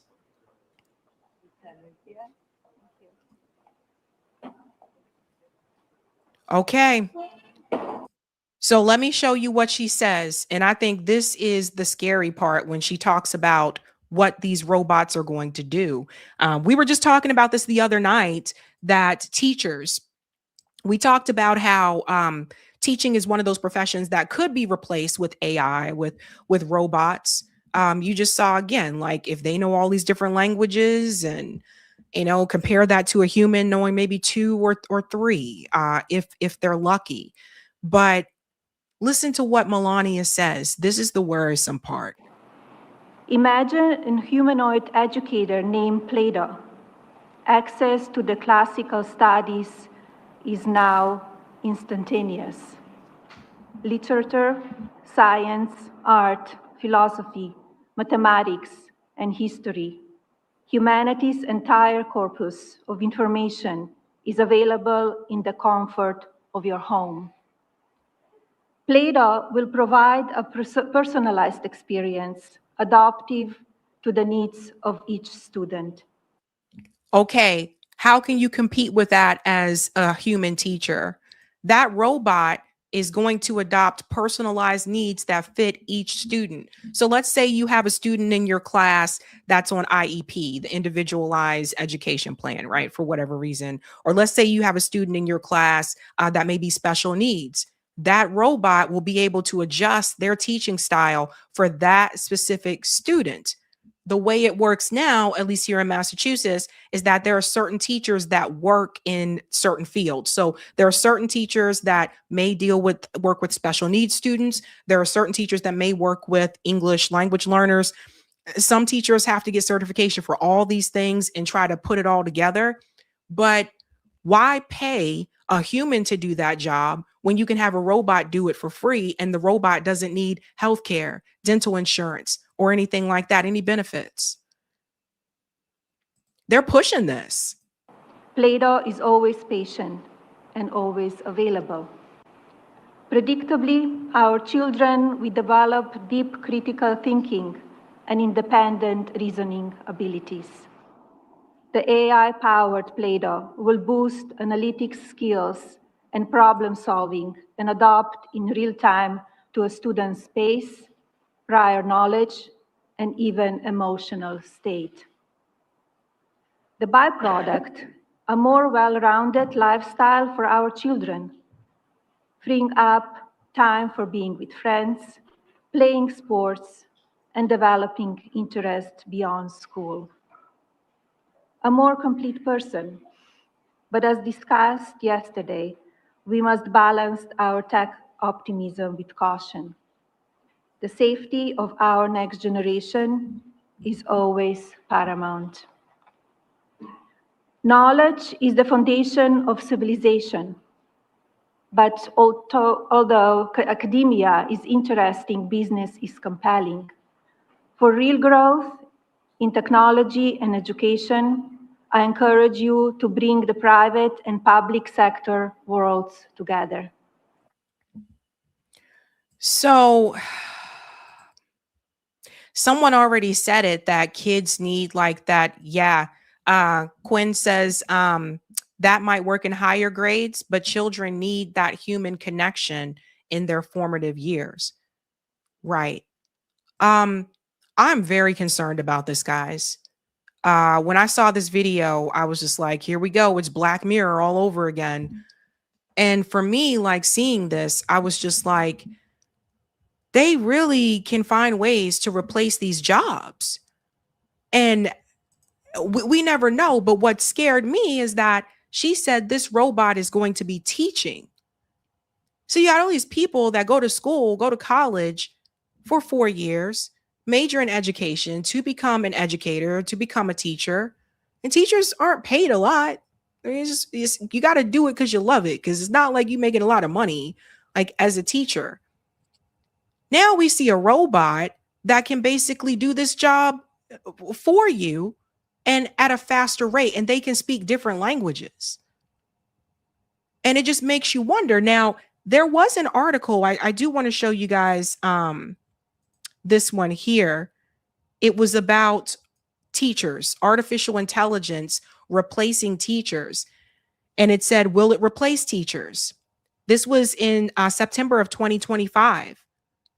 And it says here that many parents, school districts, and the Fed alike have embraced AI this back to school season. But some experts are warning that AI could widen the teacher shortage by eliminating jobs. In the Pew Research Center study released last spring, 31% of AI experts whose work or research focuses on the topic said they expected AI to lead to fewer jobs for teachers. Nearly a third of the experts surveyed predicted that AI will place teaching jobs at risk over the next 20 years. Now, that warning comes after the Learning Policy Institute, an organization that conducts independent research to improve education and policy practices. They issued an overview of teacher shortages. It estimated that about 1 in 8 teaching positions in 2025 are either unfilled or filled by teachers not fully certified for their assignments. So I just want to give you a little backdrop here. In Boston public schools, for example, they keep adding all these requirements, right? Like, so you get your teacher license. They're the standard, exams that you have to pass in order to get the license to teach in Massachusetts. But for Boston public schools, they kept adding things. Like some of my colleagues that I went to grad school with, they kept telling me all these other requirements that were added. So then it went from that to you have to get the ESL certification so you can teach English as a second language as well. The teachers had to pay for that out of pocket, by the way. The school doesn't pay for that. Then you got to get a certification for special education.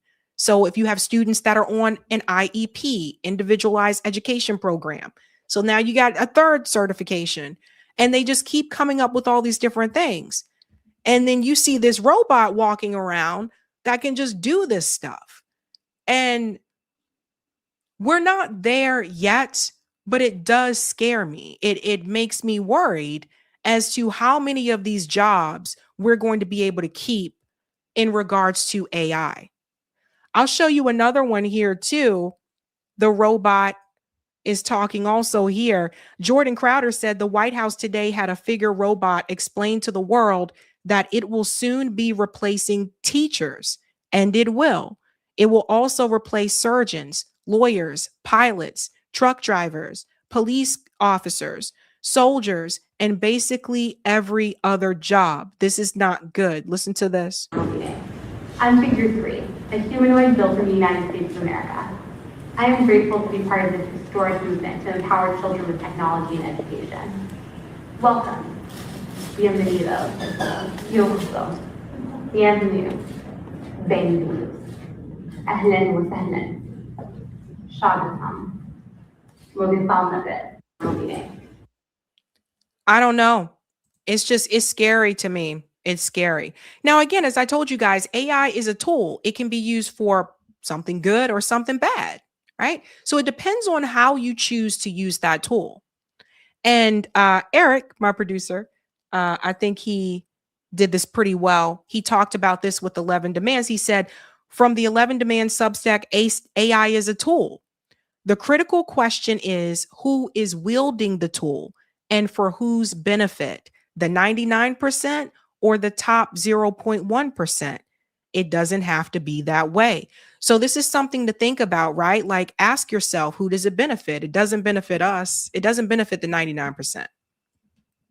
If it takes your job, it's not benefiting you.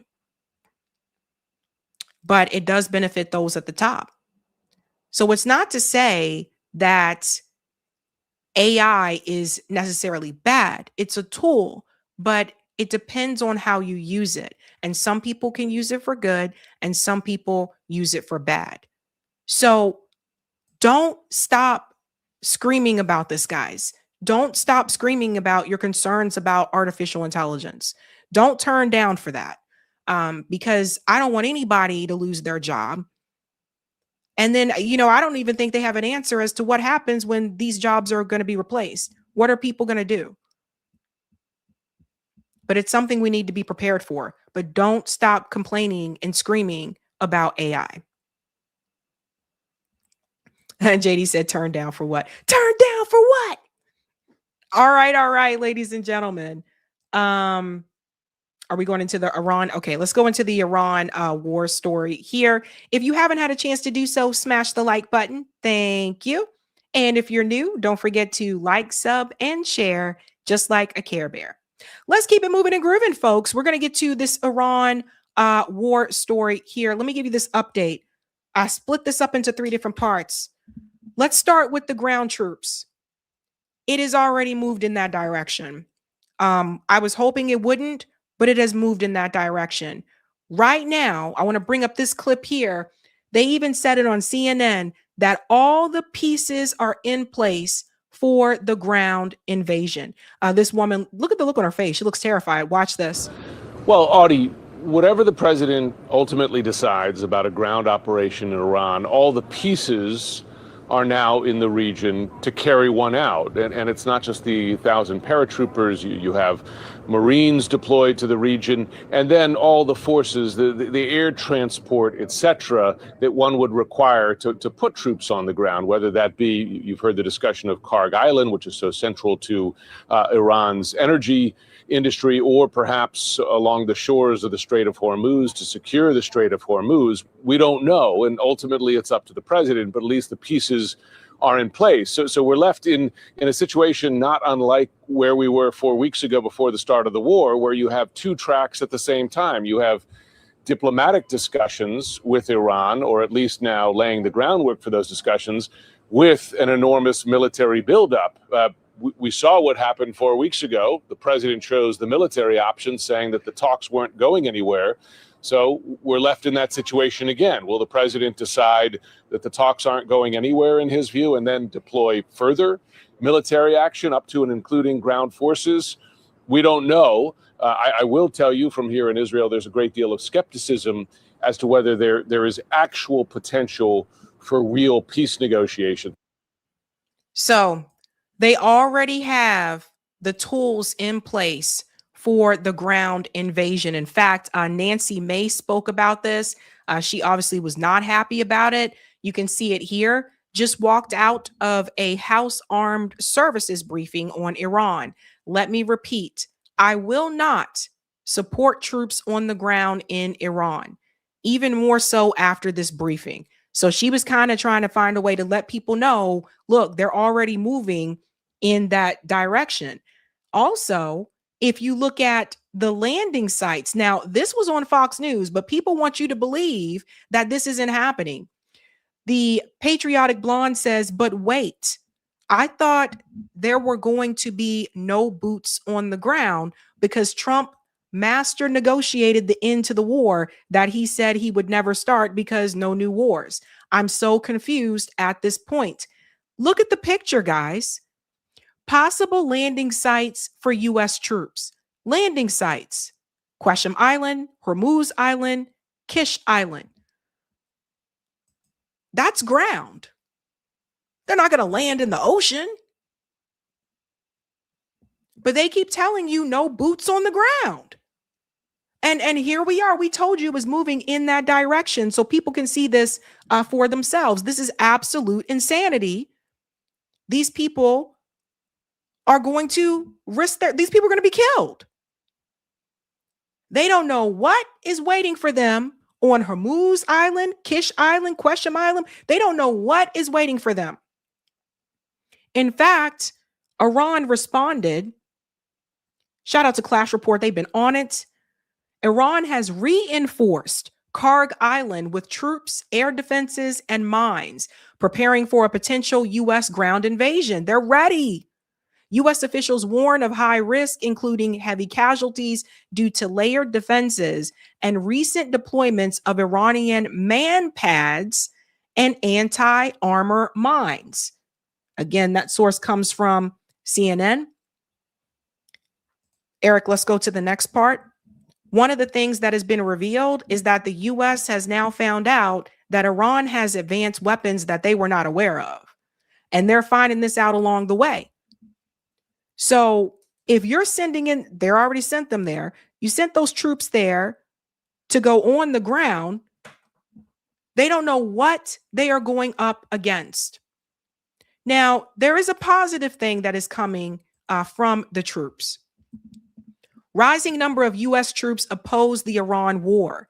They refuse to die for Israel. Shout out to the Cradle. They're really good on this. They've been on it. So we're now starting to hear the voices of some of those soldiers. It says here, I'm hearing out of service members' mouths with their words. We do not want to die for Israel. We don't want to be political pawns. So that is coming from a veteran and reservist who mentors young officers. He told that to the Huffington Post. So more soldiers are saying they don't want this war. They don't want to die for Israel. However, we don't have high recruitment numbers here in the United States.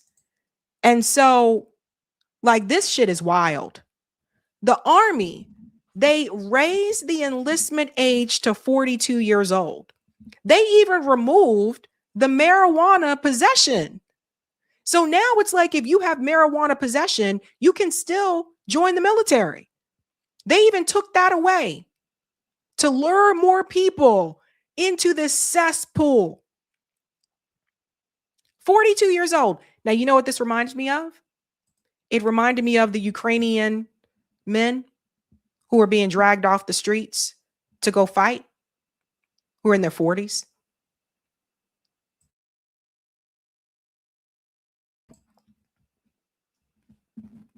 "42 years old. And women, I don't know if this excludes us or not, but 42. This is how desperate they are because we don't have high military recruitment like we used to back in the day. A lot of the younger kids are not as willing to go fight wars. So now they're trying to lower the requirements and they'll try to lure you with anything. Oh, we'll pay for your college. Not if you're dead. We'll give you TRICARE healthcare. Your whole family will be taken care of. You'll get free housing. Not if you're dead. They leave that part out. That's insane. Now I want to go to the second part, which is the damages that have been done. We have an update here. The bases, the U.S. bases in the Middle East are donezo. And we told you a couple days ago that the U.S. bases were being hit very heavily, and corporate media was denying that. They didn't want you to know. Al Jazeera just confirmed that Iran is deploying a highly advanced, undisclosed air defense system that is successfully targeting American F-35s, F-15s, F-18s. The narrative that Iran's skies are defenseless has completely collapsed. The U.S. is vulnerable. You'll see here. See that they have something that they are using. And actually, the IRGC announced that they are using a new system that was developed after the 12-day war. The 12-day was the one that took place last year in June 2025. So they said that after the 12-day war, they developed or acquired a system that is capable of hitting American planes. We saw the F-35. Actually, there was reports from both sides. The Iranians said that they targeted it, and the American side said that it was targeted, and the pilot survived. However, he had to go through treatment. Then we saw the pictures coming today of the F-18 reports, as I said, of F-16 and F-15. So it seems that the Iranians are trying a new weapon. We don't know what's this weapon. We don't know what this system is. Is it a weapon or a system? It all depends on what they are using currently. But the fact here is that a narrative that was set over the past 3 weeks, that the skies of Iran are completely open, seems to be right now compromised, and that the Iranians are being capable, at least in some incidents or in some events, of targeting American or Israeli airplanes. They have been striking these fighter jets from the U.S. And again, like, the United States was not prepared for this at all. And we warned about that early on. They just, Trump thought that he was going to do the same thing in Venezuela, in Iran, not realizing again that they have been preparing for this for a long time, because they knew at some point either the U.S. or Israel or both were going to try to attack them. So now they're finding out, they have other weapons that we weren't aware of, as why you shouldn't have struck them. And last year, during that 12-day war between Iran and Israel, after that happened, Iran apparently was able to, they may do this again, so we need to get ready and prepare. And that's what they did when they had that time to do so. But I would say they already had a lot prepared prior to that. Now, the fire jets are being hit. The bases are donezo, dude. Donezo. And the New York Times just finally admitted it. No one in corporate media wanted to admit it when we said it days ago. Yo, those bases are destroyed, fam. And so here they come out days later. It's kind of hard to deny it now. Iran attacks force U.S. troops to work remotely. Iran has severely damaged several American military bases in the Middle East. That's why the soldiers are now working remotely, because there's nothing there you can't work at a base that's not functional, right? Iran has bombed U.S. bases across the Middle East in retaliation for the U.S.-Israeli war, forcing many American troops to relocate to hotels and office spaces throughout the region. So now, much of the land-based military is, in essence, fighting the war while working remotely, with the exception of fighter pilots and crews operating and maintaining warplanes and conducting strikes. Iran's IRGC has urged people to report these new locations as it hunts for dispersed troops. U.S. military officials say that the threat is not stopping the Pentagon from carrying out the war against Iran. So it's just, guys, they don't even want you to know. That's why Donald Trump came out and said, the New York Times is fake news. Yeah, we all talk about corporate media and how they don't tell you shit, or they leave things out, or they come and tell you later. But this information was already out there days ago. There were videos that showed you they were destroyed. The U.S. bases were donezo, dude. Done. And now they have no choice but to admit it. So Trump is out there telling people stuff, and I'm like, bro, the U.S. is losing, like, big time, which we warned you guys would happen. And the other thing that goes along with this is Donald Trump. I don't know what happened here. He publicly says that the U.S. shot down their own planes. This is from Stu Peters. How embarrassing. Why is he acting like this is some great achievement? Little mishap. They shot down 3 planes with our missiles.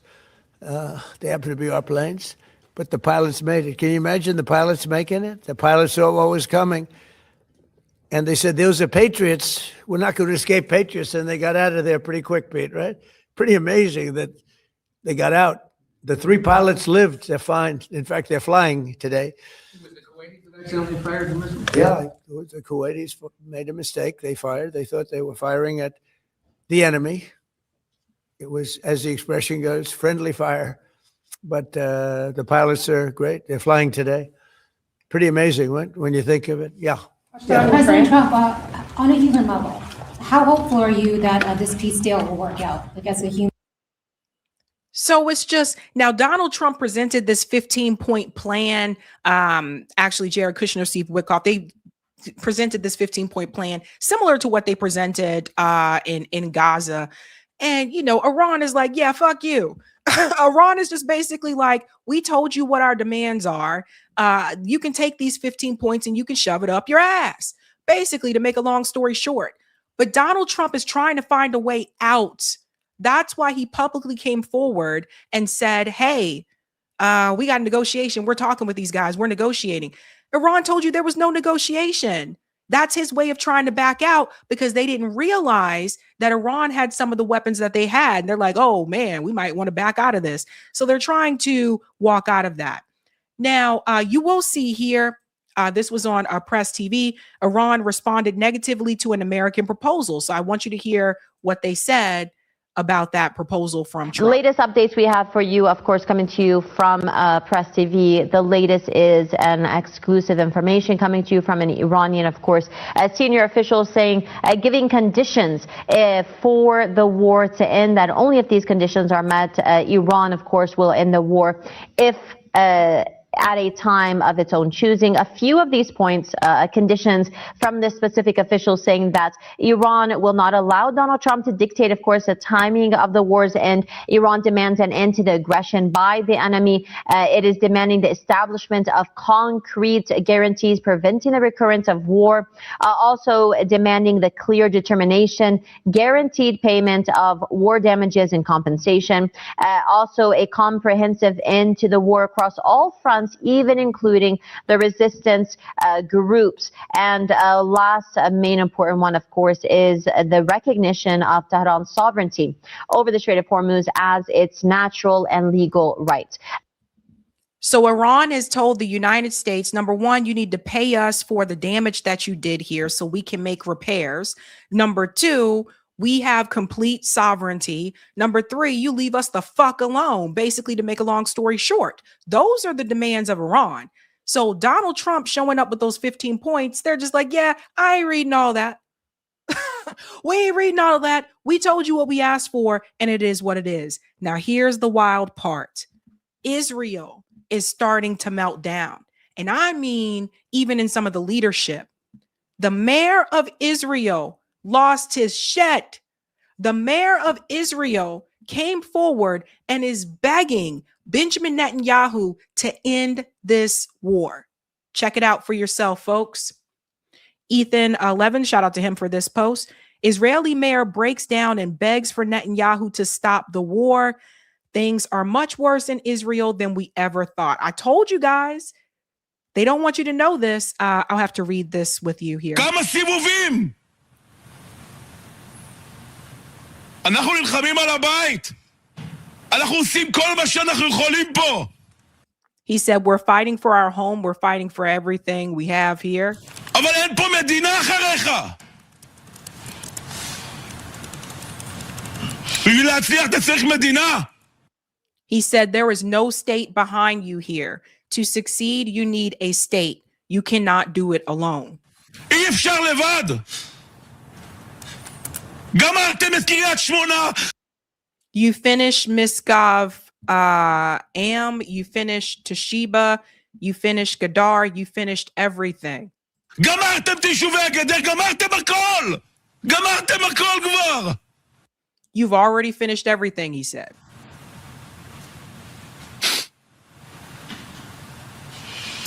מה אתם עושים? מה אתם עושים, ריבון?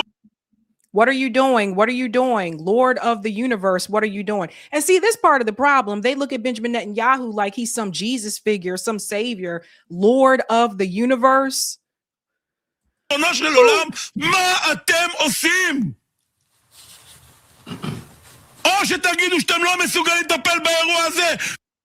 Either admit that you are incapable of dealing with the situation and release us, ושחררו אותנו, או שתעשו מה שצריך כבר, ריבונו של עולם.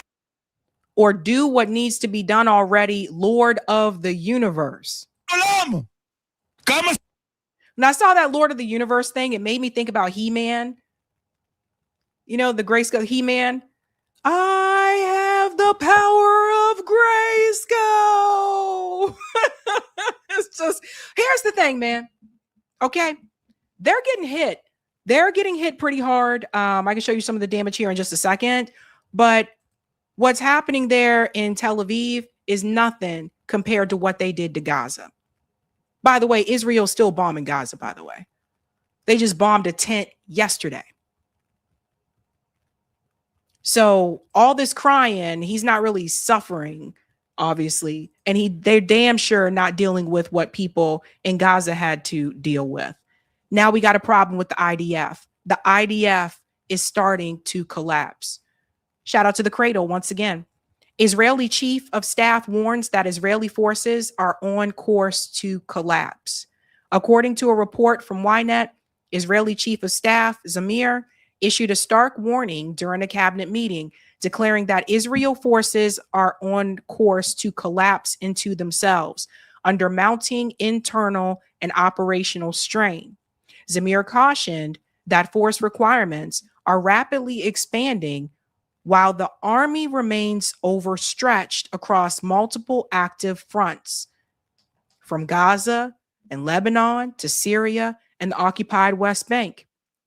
Well, yeah, I mean, they're fighting Iran, which is huge, massive, but at the same time, they're still bombing people in Lebanon and Gaza and the West Bank at the same time. So there's now turmoil within the IDF. It looks like they're on their way to collapse. The Israeli mayor is saying, get out the way if you can't do this right or whatever, because they're getting so heavily attacked in Tel Aviv. In fact, here's one of the videos to show you how much damage has been done. This shows damage in Tel Aviv, Kafir Qasim, Haifa, Petah Tikva. Israel's health ministry said 149 people have been injured over a 24-hour period. Again, nothing compared to what happened in Gaza, but look.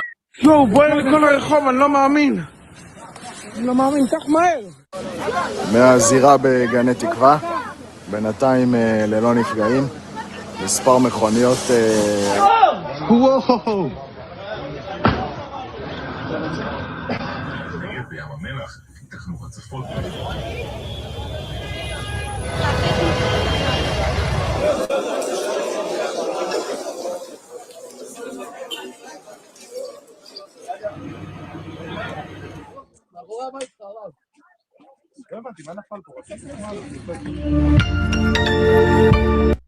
All right, Al Jazeera with some footage there. Another thing that happened, remember, because they were bombing Lebanon, Hezbollah responded back to Israel as well. I want to show you this one. Again, another direct hits. Shout out to Mint Press News. Hezbollah hit Tel Aviv with ballistic missiles. Almost no early warning. Direct hits reported. Look at all the hits. That's why the mayor was screaming like that. You see this? Now, see, corporate media isn't showing you this. That was just from Hezbollah. Not even Iran. So, as you can see, Israel bit off more than their ass could chew. And that's how you end up in this situation. You can't just sit up there and bomb people and blow up their bridges and wreak havoc. And then when they respond, it's like, oh, why are you doing this to me? Oh. Hezbollah not playing around. Now let's get to Qatar. I was actually surprised to see this.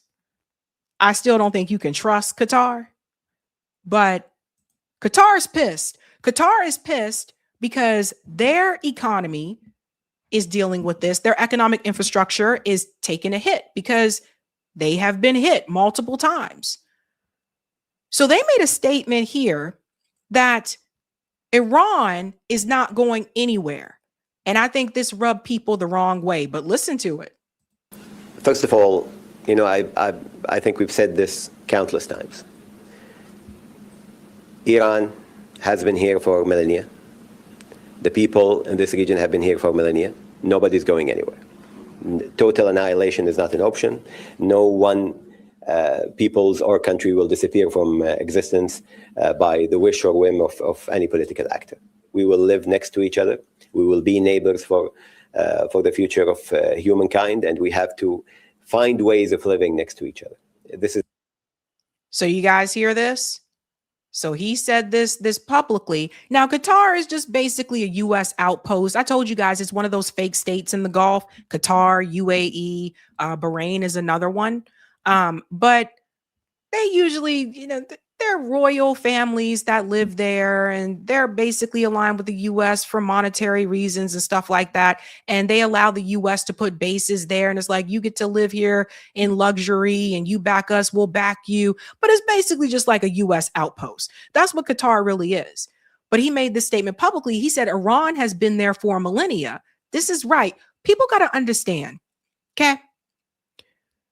These settlers who moved to what became Israel, people have to understand those people had been there for a long time. The Iranian people have been there for a long time. And you got these European settlers coming in from Poland, Ukraine, Russia, New Jersey. You got them coming in and saying, okay, yeah, we don't want you guys here. You need to get out. How is that not colonialism, man? It is. So Qatar says, well, no, we're neighbors, and they share a border. But now they're getting hit. It's a very difficult moment. Our country has been attacked. Our sovereignty has been attacked. We have seen the effects on our economy, on the daily lives of people living here. And we don't take it lightly, and we don't see the attacks on our sovereignty as something that we can live with. Now, that said, obviously living next to 90 million people in Iran, a proud people that we have shared the Gulf with for, as I said, millennia, will continue, and we will have to find a way past this. This is a very difficult moment, but we will find our way out of it. And he says it will continue.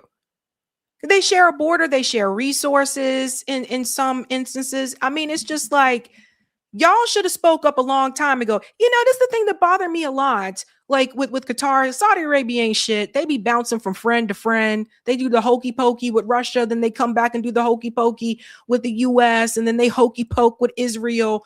But Qatar, for me, Qatar, UAE, we'll get to UAE in just a second. All these fake Gulf states, you guys were willing to sell out your own people because you were making money. Okay, let's call it what it is. You were willing to sell out your own people because you were making money. When all those Palestinians were being killed in Gaza, y'all's ass was silent because you weren't affected and you were making money. Now that you're under attack, oh my God, I'm so concerned. We got to find a way to live together because you got hit. I have to say here that our message was always to Iran, the brotherly relationship, the neighborly relationship between our peoples should take paramount over any other political consideration. The fact that they decided to attack our country like this does not show good neighborly relations or the essence of that brotherly relationship, but it is something that we don't find any alternative to in our region. Because you ain't got nothing to say. They attacked the U.S. military bases in your country, which you allowed to be there. That's what happens when you invite the U.S. in your back door. So there you go. Like I said, these people, they said nothing the entire time a genocide was going on. Now all of a sudden it's, hey, because they got hit. Here's the craziest part. The UAE, Jesus Christ. A simple ceasefire isn't enough. The UAE publicly calls for a decisive outcome in Iran war. And we're talking about another tiny fake country. They openly reject a ceasefire. So the UAE position emerges as the Trump administration appears to be seeking a way out of the Iran war. Two regional actors continue to push in the opposite direction, Israel and the UAE. While Israel's position of continuing the war has been clear from the outset, the Emirati stance has until now remained less explicit, often reflected through reports, diplomatic signals, and unnamed officials suggesting support for escalation. The position is now publicly articulated. So it was published in the Wall Street Journal on March 25th, 2026. In this article, Al-Ataba rejects the idea of ending the conflict through negotiation alone, writing that a simple ceasefire isn't enough and calling instead for a conclusive outcome that addresses Iran's full range of threats. So here's what I'm going to say, okay? To the UAE, stay the fuck out of this, okay? Just shut up. Be quiet.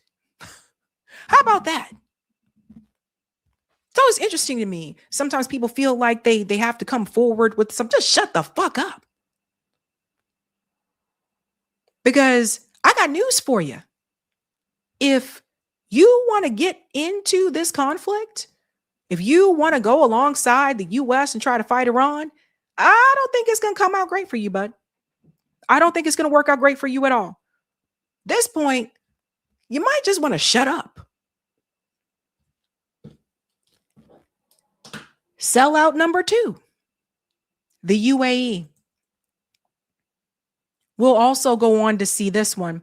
And this is in direct response to that 1-year-old that was tortured. I want you to hear this because I'm trying to show people just how our government is.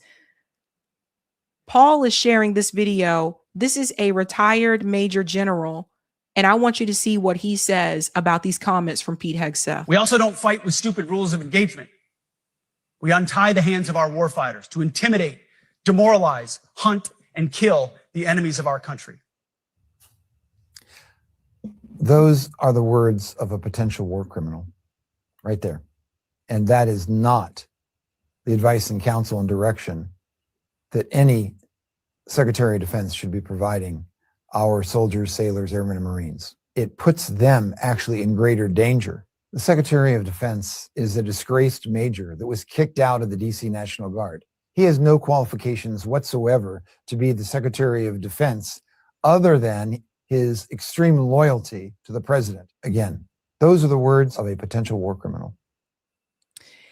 Yeah, I'm glad someone who had military experience is calling this out. It's absolutely disgusting, the things that have been said. It's a bad look. Yeah, it does show that you're like a war criminal.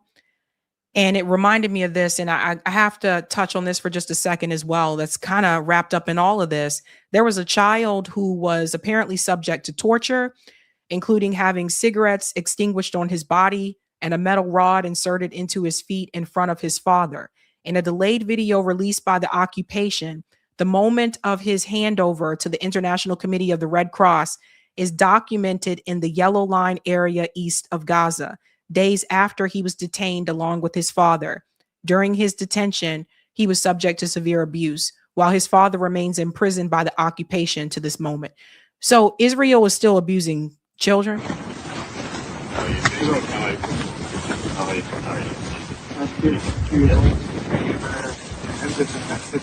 his left side. Yeah. Okay, he's stable, life is stable, walks, jumps, he's happy. Yeah. And he wants to take a child, and then do you have green light to move that? Yeah. You can take that now and get green light to go. Okay, perfect. Okay. Take the child in the vehicle. A couple minutes then. Okay. Go to Robert.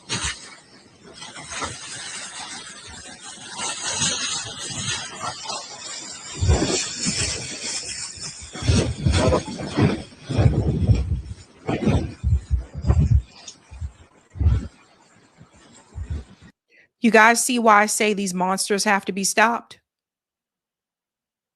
You see why I say this now? They did that to a child. Did it to a child. So that's why it's absolutely, had to touch on that. So people heard that story as well. That is absolutely disgusting. And he's not the only one. This is the terror that Israel has become. And it's hilarious to me. They'll call other people terrorists, but they won't talk about that. But people are starting to see through it. People are starting to see through it. You guys have got to see this video here. Someone sent it to me. People are starting to wake up, dude. Watch this. Because all this action from Israel, it's actually pushing people in a different direction. Watch. This man. I'm talking to my therapist about it tomorrow. Here we I go. like this man. I'm talking to my therapist about it tomorrow. Because he don't give a fuck. And for some reason, I like that. So do you see what's happening? So here's an American, and you see who she's siding with, right? She's siding with the foreign minister of Iran. She said, I like this man. Really emotionally unavailable is my type. But not for long. You know what I'm saying? But he really don't give a fuck. He was like, the Strait of Hormuz not closed, bitch. It's open to anybody who got some fucking sense. Try you trying to threaten. Why don't you try some fucking respect? Talk your shit. Talk your shit. I don't like that, honey. Trump is gonna have to die for Iran to get their demands that I was telling y'all about earlier. His bravado, his ego will let all of us perish without instead of acquiescing. So you see what's happening? She said, I like this man. Now, I told you guys we were going to have a laugh, right? Okay, so we're going to have a laugh. People have been roasting Trump's ass on social media. They have been coming for him with these videos. And this one is probably one of my favorite. It's called the Iran War Movie. Shout out to Mr. Red Pills who shared this. This is hilarious. Watch. Sir, they're about to go nuclear. How long do we have? They're 2 weeks away. How 2 weeks away are they? Even more 2 weeks away than they were 5 years ago. My God! That's dangerous levels of 2 weeks away. I know. Son, if anything happens to me, continue my work. We're only... I can't believe they brought Gandalf in this, and they got what's his name? Jake Gyllenhaal. They made Jake Gyllenhaal the new Ito. This is wild. If anything happens to me, continue my work. We're only 2 weeks away. I will continue, inshallah. Now I'll go to where no one can find me. My office on the 3rd floor, right by that really big window. Vengeance! Sir, if we attack, they will close the Strait of Hormuz. They don't have the balls to close the Strait of Hormuz. They just closed the Strait of Hormuz. Rob Lowe is Pete Hegseth. And oil is now over $100 a barrel.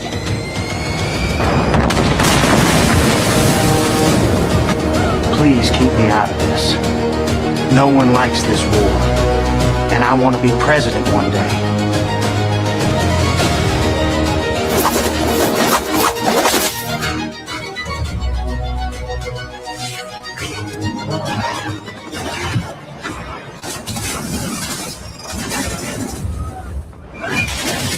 Come on, send a boat or something. You're the most powerful military in the world. You send your own boats. That was a test. Ha! You fell right into my trap.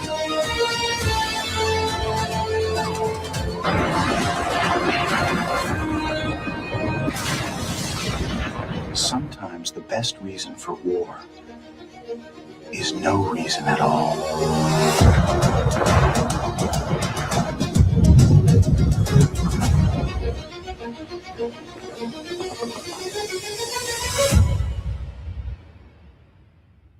Straight out of Hormuz. They have Liam Neeson as Donald Trump. I think that's Paul Giamatti as Netanyahu, but they brought Rob Lowe, and someone created this. These aren't the real actors, so just FYI. But Zach Galifianakis, I forget how you pronounce his name, the guy from Hangover as JD Vance. This war is bad, but I want to be president someday. It's just, oh man, there's a number of them. There's one where they make fun of them going to Bethlehem. I can't show the Lego one because it's a song, and I think that one might have copyright. So if I find out it doesn't have copyright, I can show it another time. But they are going after them so hard. Wow, crazy stuff, guys. Crazy stuff. All right, guys, we have one more for you. Eric, let's go to the Erika Kirk one. I told you guys we were going to laugh tonight. So we are going to, we have to end with a laugh. We got to do it. Okay. All right. Turn down for what? I noticed something recently and it gave me pause. I have been watching this show called Love Story. It is about John F. Kennedy Jr. and his relationship with Carolyn Bessette. They were married, so it goes all the way up until, they die and all that kind of stuff. Anyway, what I found out while watching this show behind the scenes is that the way that Carolyn Bessette actually met John F. K. Jr. apparently may not have been that way. And I noticed some similarities here between her and Erika Kirk, meaning that the way the show portrays it, it makes it seem like they just happened to go to the same charity event and they were there. And that's how they decide, oh, let's talk to each other. Let's start dating. But what you find out behind the scenes, there's a woman here named Maureen Callahan. She wrote a book about the Kennedys and the way that they treated women. She's written a lot of books, but she was in that New York fashion scene, celebrity scene. And she was talking about this a long time ago, that Carolyn Bessette actually sought JFK Jr. out. She was trying to get him. And that's not the way the story is told. Let me go ahead and bring in this part here. Again, I thought this was pretty interesting considering the Erika Kirk stuff. So we're going to make the comparison. So this is Maureen here. Listen to what she says about this meeting that happened. Okay. So this sets up the moment when John, then the world's most eligible bachelor, this is absolutely true, takes a first look at Carolyn Bessette. And that was not the way they first met. Okay.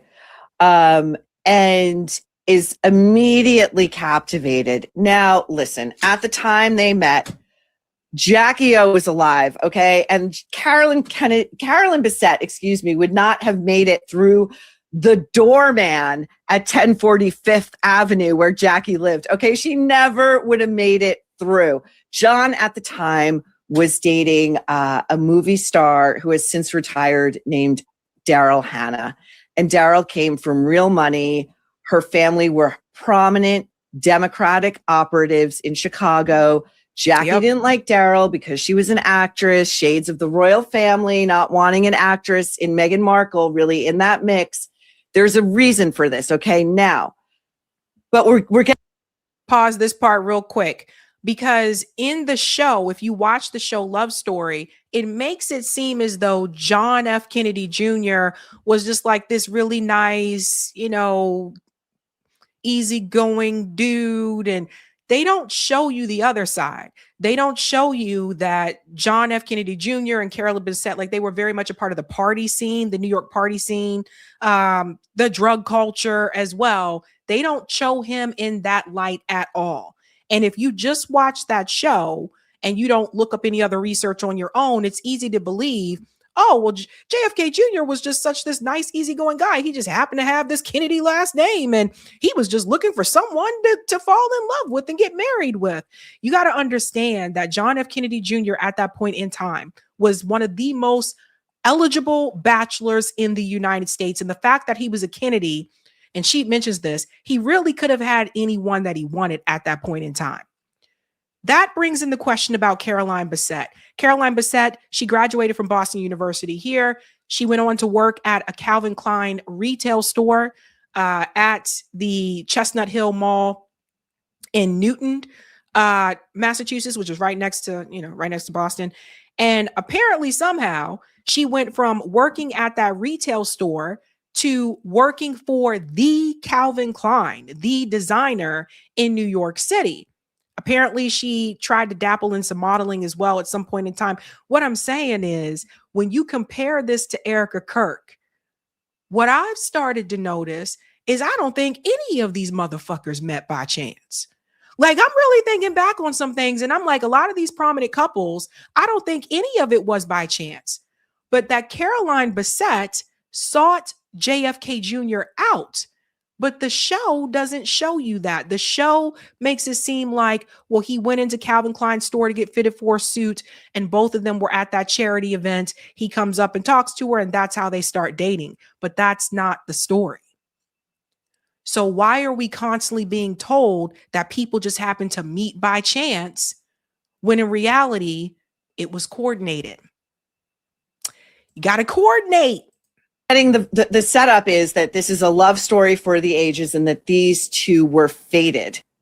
And I mean, F-A-T-E-D, fated to be, and not so, because Caroline Bessette, and it's all in Ask Not, worked very, very, very hard to land John F. Kennedy Jr., who could have had any woman he wanted. I'm talking a royal, I'm talking movie stars, I'm talking supermodels, anyone he wanted. Now, here we're going to get the tease of the beginning of this courtship, which is played in a very, I find it odd. Here we go.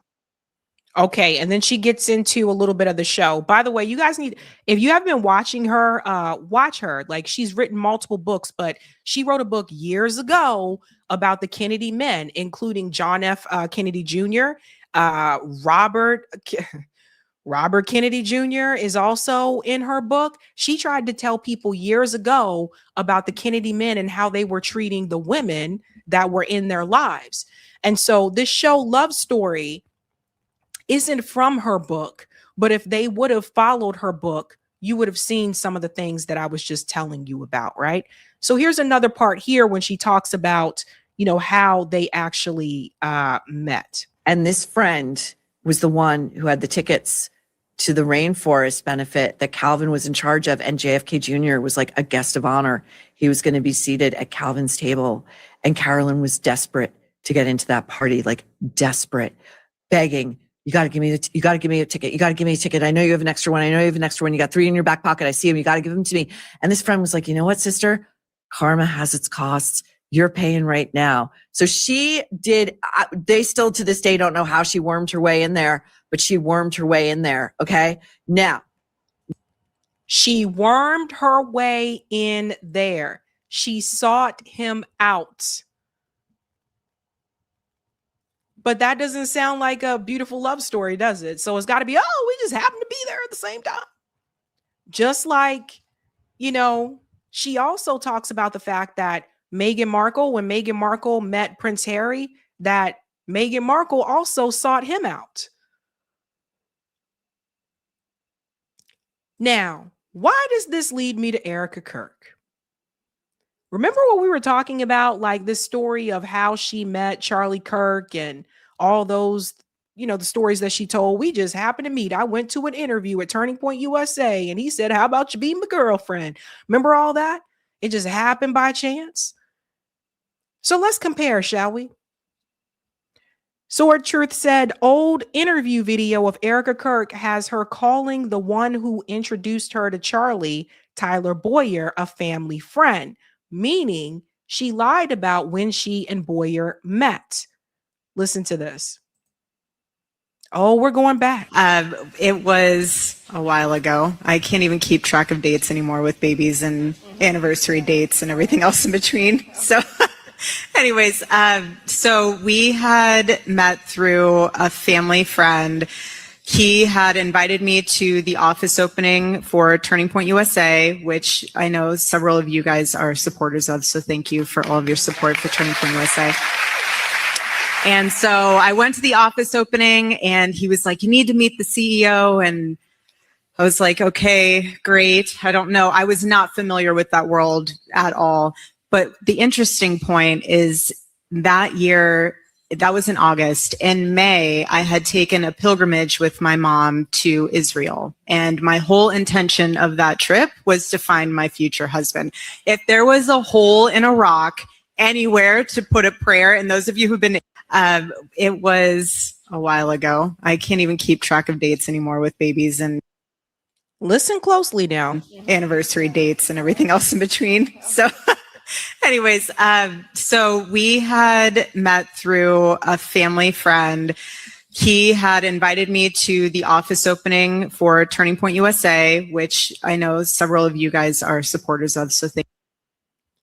So that family friend was Tyler Boyer. And she said a family friend. So she already knew him. And then when we go to the other interview, because see, this is why people are bringing back old stuff, right? So then when you look at this conversation here, remember when Tyler Boyer was talking about how Charlie Kirk wanted Erika to be president? So these people go way back, man. This is what I was saying. Listen to this. Politics in her future down the road? Yeah, you know, it's funny. I had conversations with Charlie about that. So he was like, man, Erika could be so much bigger and better than me at almost everything. We laugh all the time about it because people were like, Charlie was going to be president someday. He believed firmly that Erika was going to be president someday. And so it's a beautiful thing. He believed firmly that Erika was going to be president someday. So you see how he put that message kind of out there, right? Okay. Now I want to take you to this conversation between Erika Kirk and Charlie Kirk, again, talking about how she met him and her relationship with Tyler Boyer before meeting Charlie Kirk. This is these two, both of them. Watch this. So Trump's first rally in Arizona was when? The summer of 15. Summer of 15. So I went with my mom. I was a Trump fan. To a Trump rally. To a Trump rally. His first one, Tyler was there. Tyler Boyer. Yes, he was there with his beautiful wife and his kids. He came up to me afterwards and he was like, hey, we're starting this, or we have this organization and we're starting in Arizona. Would love for you to be a part of it. And it was Notice this time she says that Tyler was actually there. But in the other video, she said a family friend. The family friend is Tyler. Let's continue here. Starting in Arizona, would love for you to be a part of it. And everything he said sounded super exciting, but I was getting ready to move to New York. And so I said, thank you for all the information, but I am moving to Manhattan. And I was like, stay in touch. And we didn't really stay in touch all that much. And then I went to Israel. And what year was that? 2018. So I happened to be there in Israel too. And he just happened to be there. So another similarity here with Erika and Caroline Bessette, you know, both of them did move to New York. I mean, not an uncommon thing. People do move to New York, but they just happen to be in the same place as their future husband. I mean, it's not like she went to Dean and DeLuca and Charlie Kirk just happened to be there getting a coffee. Dean and DeLuca's a coffee shop, for those who don't know. She went to Israel. She went to a whole other country. And he just happened to be there. No. I think you knew he was going to be there. I think she knew he was going to be there. And guys, this thing happens where, you know, I don't know if, you know, all guys are aware of this, but there are women that will do this. They will plot in such a way so that they can put themselves in the same vicinity with you, and you'll just think that you just bumped into each other. But a lot of times these things are planned. It's already coordinated. Another good one to mention is Hillary Clinton too. Hillary Clinton and the Bill Clinton thing, that was all coordinated too. She wanted to attach herself to someone that she thought was going to go somewhere politically. So people like Hillary Clinton, Erika Kirk, Carolyn Bessette, these are the type of women that they're looking for status. They're looking to connect themselves to a man that they think is going to go somewhere. And along with that, they also want to go somewhere. You see how this works? You see how you connect that to what Tyler Boyer said? He thought that Erika would be president someday. They know that it's easier if you're already connected to a guy who has that or is going in that direction. It's a lot easier for you to obtain that. Pay attention to the women, guys. Pay attention to the girls. All right, listen to this part. And then came back home and got a message from Tyler, from who I had met at the Trump rally. And he was saying, hey, you should come to Turning Point's office. We're having an office opening. We'd like to discuss with you about everything that we're doing with the faith component side of things. We met at the office. I decided to ask Erika in person during our sit down how she met Tyler. And of course, as we know, Erika knew Tyler for years before her and Charlie began dating. Both she and Tyler have been honest about that fact, particularly citing Trump's 2015 presidential rally as an event where the two of them attended together, right? Standing behind Donald Trump in Arizona at his 2015 July rally. Well, her mother, Lori Francevy, is in the background. So the three of them have known each other since at least July 2015 publicly. So I asked Erika how she met him. Tyler, from who I had met at the Trump rally, and he was saying, her answer was that she met him at the 2015 rally because they were both standing behind Trump. And I immediately corrected her. I said, that's not possible because Tyler discussed knowing you already. At the funeral rally, he told the audience that Erika had called him asking how she could get involved and that he then made a decision to put her behind Donald Trump. So do you see what I'm saying?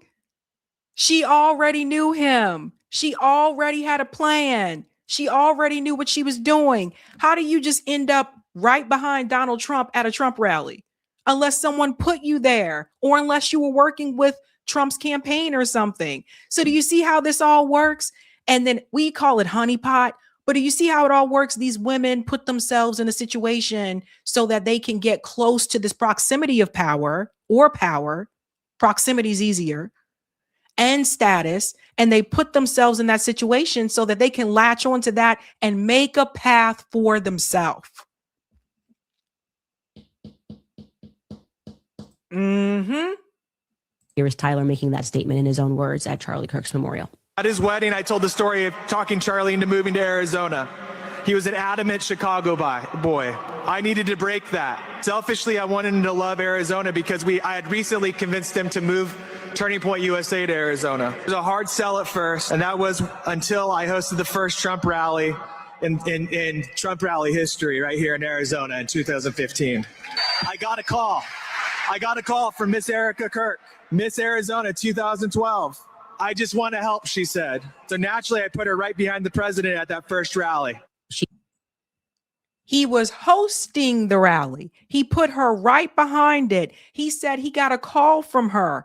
So if you called him, how did you just happen to meet him at a place you called him to go to? She put herself in position to be there. She said I wanted to help, and he put her behind the president. So I'm sitting with her, and she doesn't remember how she met him, but she said that she would look back through old messages because, like me, she never deletes any of her messages. And she thought maybe, specifically, she said that they had a connection in politics via a senator or a congressman.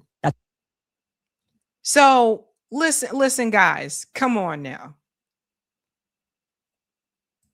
So that's the game. That's the game. Whenever you see yourself, especially if it's someone who's average Joe Schmo, right? Like, so yeah, Meghan Markle, for example, was an actress, but come on. Were all of you watching the show Suits before Meghan and Harry got married?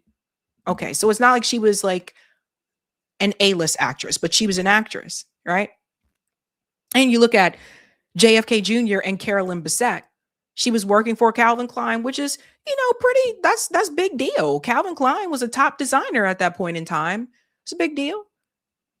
But, I mean, John F. Kennedy Jr. was dating celebrities, Daryl Hannah and He also went on a date, I guess, with Brooke Shields at some point too. Like, he just happened to bump into you.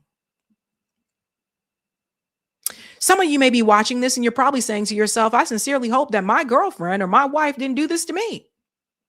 I don't know.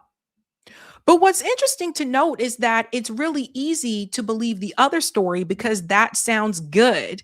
And that sounds like a good love story. We just happened to bump it.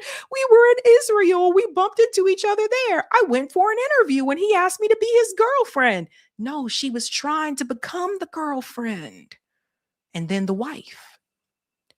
That's what she was there to do. So we have this video now. I just want to show you this stuff that's happening behind the scenes. Erika was at this event, so I don't think she knew they were recording. Actually, Erika, some of us have watched his videos, and he was without a doubt against war with Iran. She is talking about how Charlie would have felt about the Iran war. Listen to this. I put the kids to bed and I thought to myself, you guys are in our backyard. And I was really frustrated that you guys weren't able to have the counter tabling for the Enough America tour, and that really pissed me off. Especially because we have some really good people that could be on campus to counter program that. Yeah, no, to answer your question, my husband isn't here to say whether or not we should be at war with Iran.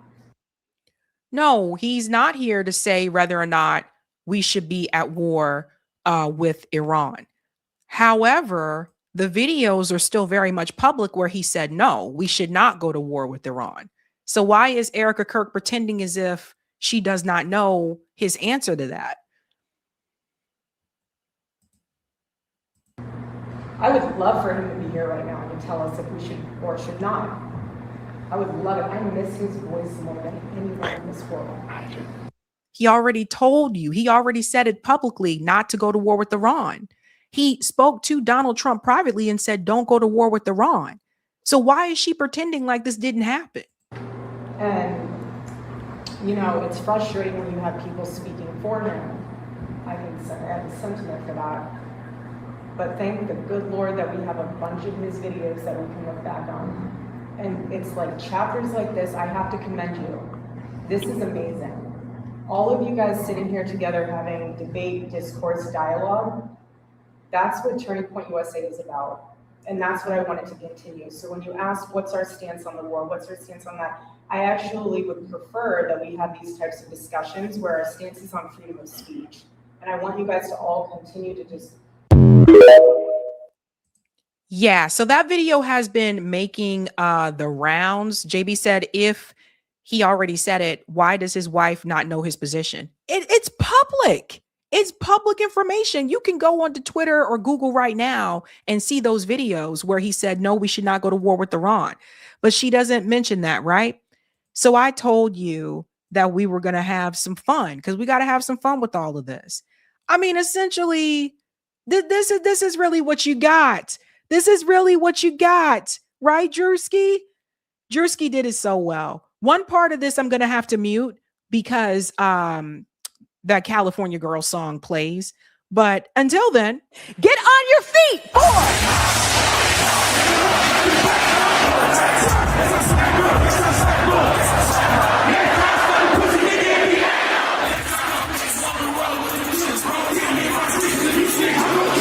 War is raging in Iran. We're praying for all the soldiers and troops. That's great that you're praying, but how about all the kids that died when the USA hit the towers? It broke my heart. That is the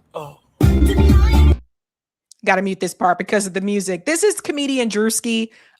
He's pretending to be Erika. I'm sorry, this shit is funny. Ways have you grown closer to Jesus? I serve a righteous God. And that is why we say our prayers. And we are all his children. But when I say children, I mean like the holy, blessed Trinity, which is why I hold the Bible.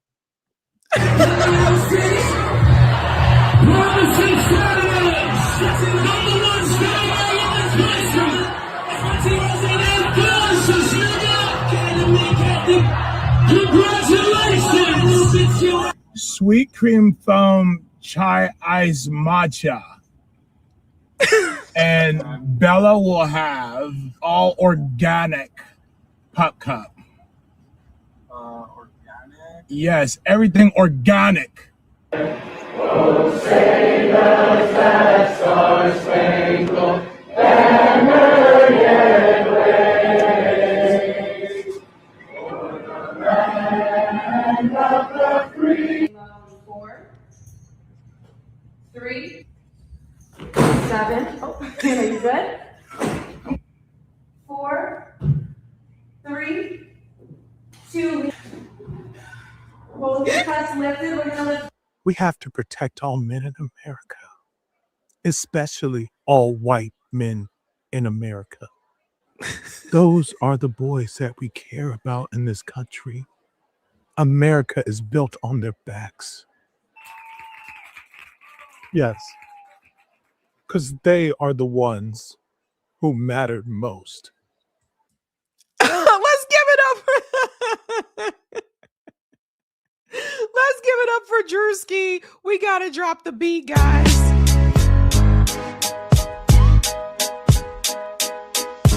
Drop the beat. Dance with me. Dance with me. Drop the beat. In the street.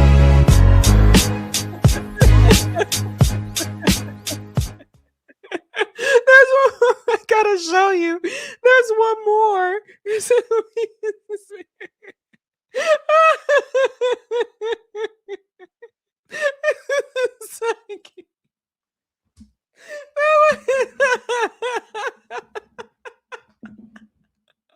I told you I was gonna party over here.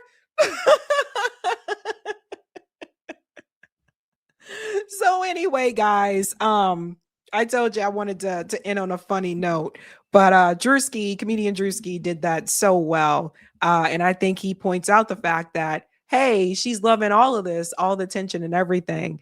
And that's what she inspired, that's what she aspired to do. Like, she wanted the attention. Remember, she was auditioning for Amazing Race and all those different things. And I say the same thing about Carolyn Bessette as well.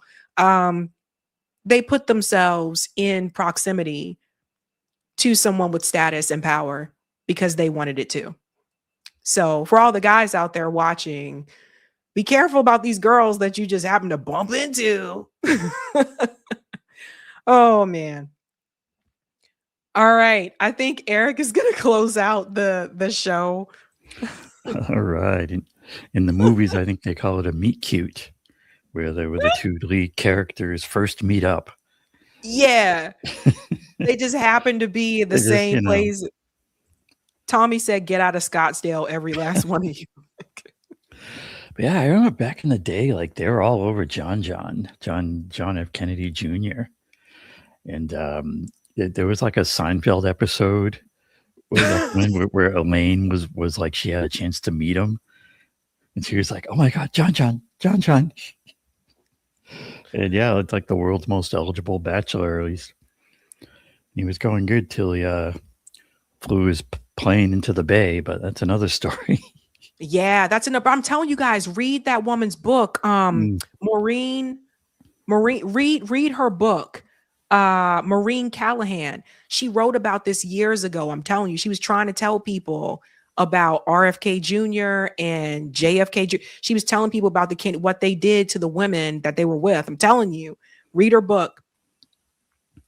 Then I think we can, in other business, I think we can have a little bit of an announcement here for next Tuesday. We're going to have an 11 Demands Candidates panel with several good green and independent candidates. We're going to have Andy Aguilar, Jose Vega, Andy Ellis, and another green candidate, Justin Phillip. Yeah. He'll be like a West Coast guy. I think everyone else on the East Coast. But yeah, that'll be next Tuesday at 9 p.m. And yeah, so check that out. And meanwhile, that's going to be cool. All right. We're going to let Sabrina move on with her night. I do just want to say something to this one right here. Bill, have I been set Oh, up? boy. I'm interrogating my girlfriend tomorrow. Oh, Bill. And in Dion said, women have been doing that since the beginning of time. It's true. Yeah, it's true. Oh, man. One more. I'm sorry. Whatever happened to Hillary's thick Southern accent? Kind of came and went, came back. Oh, man. All right, guys, that is it for me. Eric's going to close out the show and he's going to read the super chats that are left. And I will see you guys on Sunday. Bye. All right. Cool. And let's see here. Yeah, we got some super chats in the queue. I'm also going to read out here. Let me get this set up with a little bit of windows. We just move things around a little bit here and there. There is a new Substack post. I guess I should put it in the in the chat. Let's see. But yeah, talking and this. So the new Substack post is connected to the upcoming 11 Demands Candidates Forum. There, it's in the chat too. And let's get into that. And then we also have some super chats queued up, some things like that. But here we go. An MCDS playbook for candidates.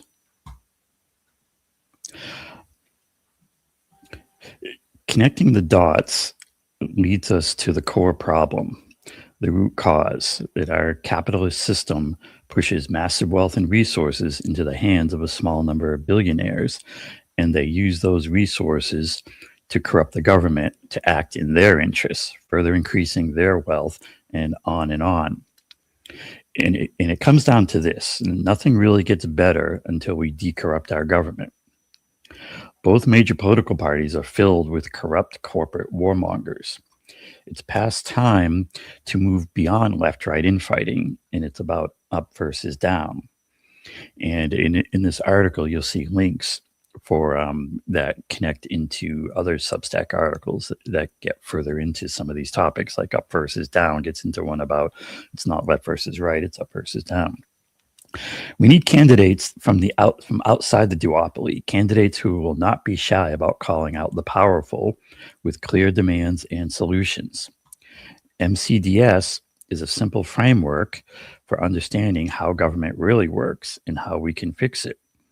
It can also serve as a playbook for candidates who are serious about being part of a mass movement based on clear demands for bringing about real change. So we talk about MCDS. Gotta find the right. Here we go. So we talk about MCDS, money, corruption, demand, solutions.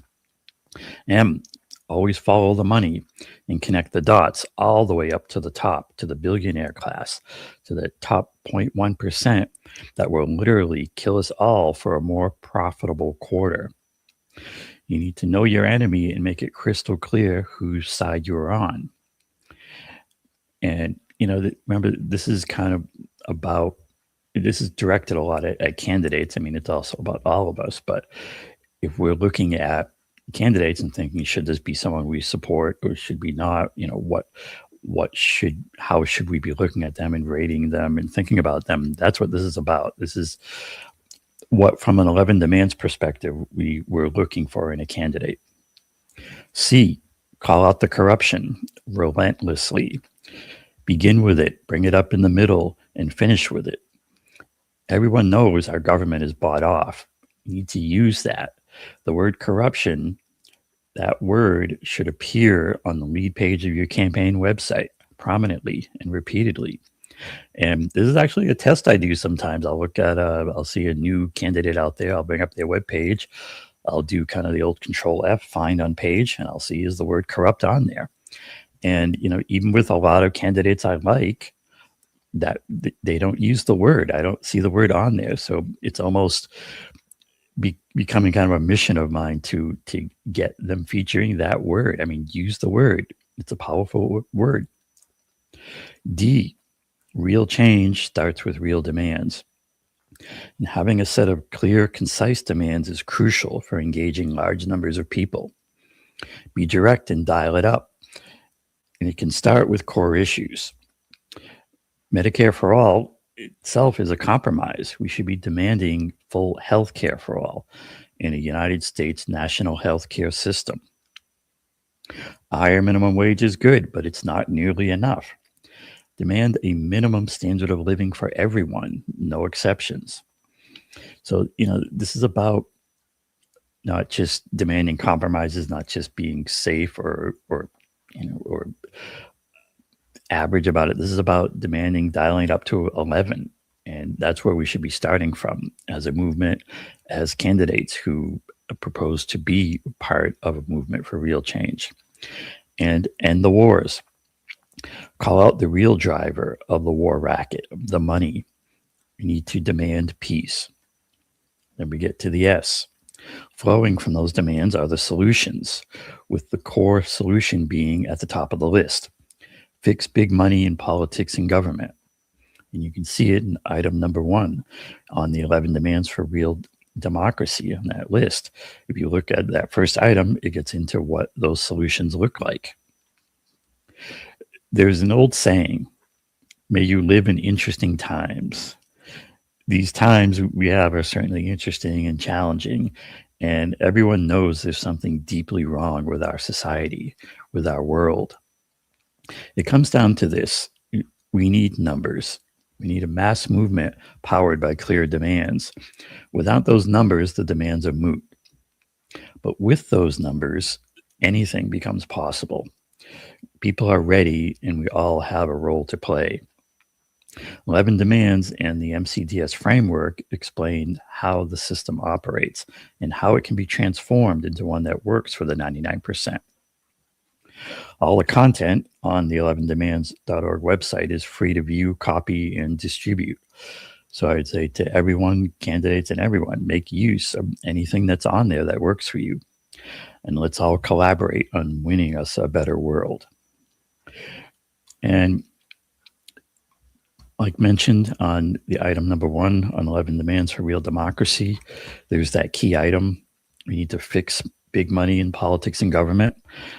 And when we decide that that's our core demand, that's what we need to be asking for and not settling for less, then the things you need to do that become clear. It's passing laws for things like clean elections, and ballot measures can get us there. Public financing of campaigns. We need to enact that constitutional amendment that says corporations are not people, money is not speech.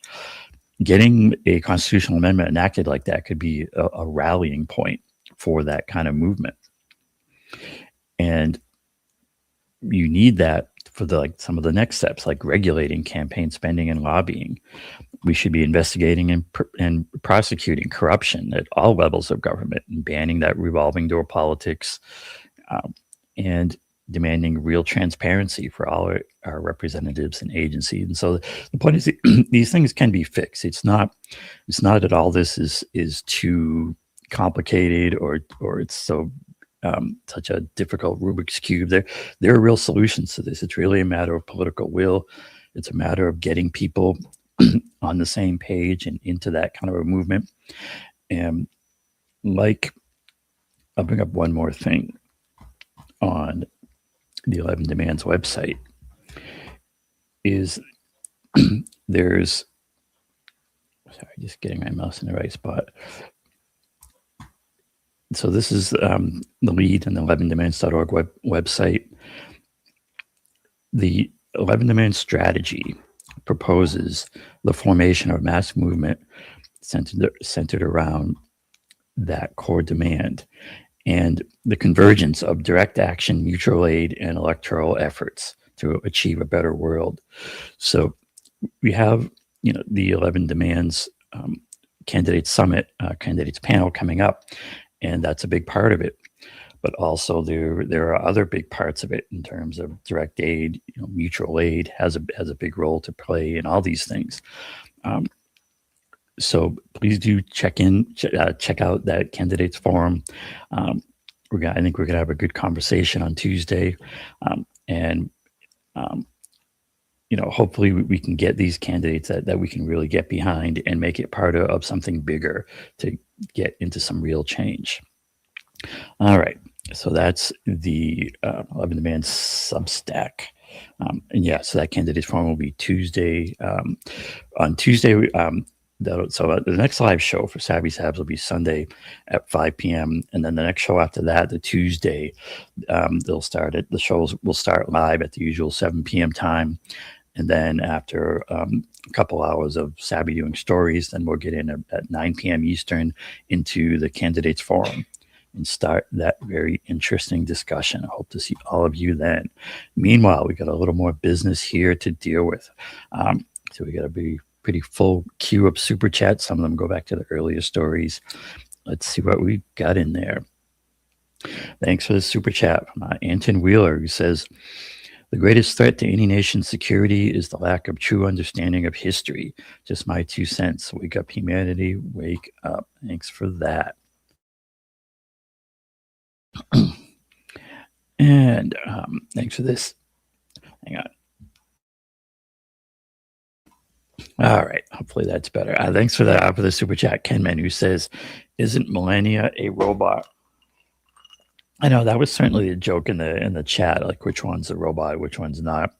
And that also got into Sabrina showed my tweet connecting to the earlier Substack post about AI being a tool and just this idea that yeah, we need to be concerned about AI and the robots, but what we really need to be concerned about is not even so much what they are, but who's controlling them, right? Who's benefiting from the technology? If we have a government that works for us, that doesn't work for the billionaires, there are ways to do this technology safely, ways to integrate this technology into just ways that work for the 99%.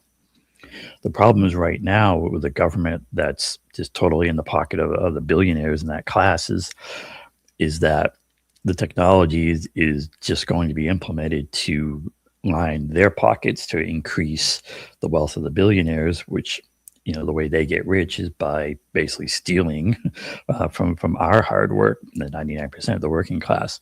So, you know, that would just be the key thing I always like to add with these tech stories is just be very aware of that part of it, that who benefits and how can we get to a place where the technology benefits the 99%. I mean, you could, one of the things I think that kind of we might call the left or the real left or the progressive, whatever you want to call it, the way one thing that we should be doing is painting a vision of what that better world would look like. And if, just having robots and AI do our jobs is obviously not a good outcome. What if we had a world that was working for the 99% and not the billionaire class? We would be talking about a national jobs program, which is in the 11 demands, about having that minimum standard of just having a world that works for everyone. And in that kind of a world, in that kind of a framework, then the technology is used to make human lives, everyone's lives better. You could, for instance, instead of people doing kind of crappy manual wage jobs, especially if they don't want to do them, but have to do them for the money, is yes, you could be having robots doing those jobs, but we'll need to make sure that we have better jobs and more fulfilling jobs in education and opportunities and a minimum standard of living for everyone. And in that kind of a world, we could be integrating these things for the greater good, for the common good. It's possible. We're going to need to have the vision and the political will to get there. Thanks for this super chat, Logically Dashing, who I know is David. He says, there was a recent story of a dancing robot going haywire at a hot pot restaurant in California. Employees had to restrain it. Terminator is a documentary. I hear you, David. And thanks for this one, super chat, who notes that the robot speaks better English than Melania. I'm just amazed an event like that got green lighted and they just don't see how ridiculous it looks. But one of the sayings I like is we are blessed to have opponents as ridiculous as them. I'll put it that way. Thanks for this one, Kevin Wayne. What do those artificial teachers do in a district that has issues with gangs? Does it come with a lightsaber or heat vision? I hear you. And that's, of course, another one of these things is the AI and the robotics is hugely oversold.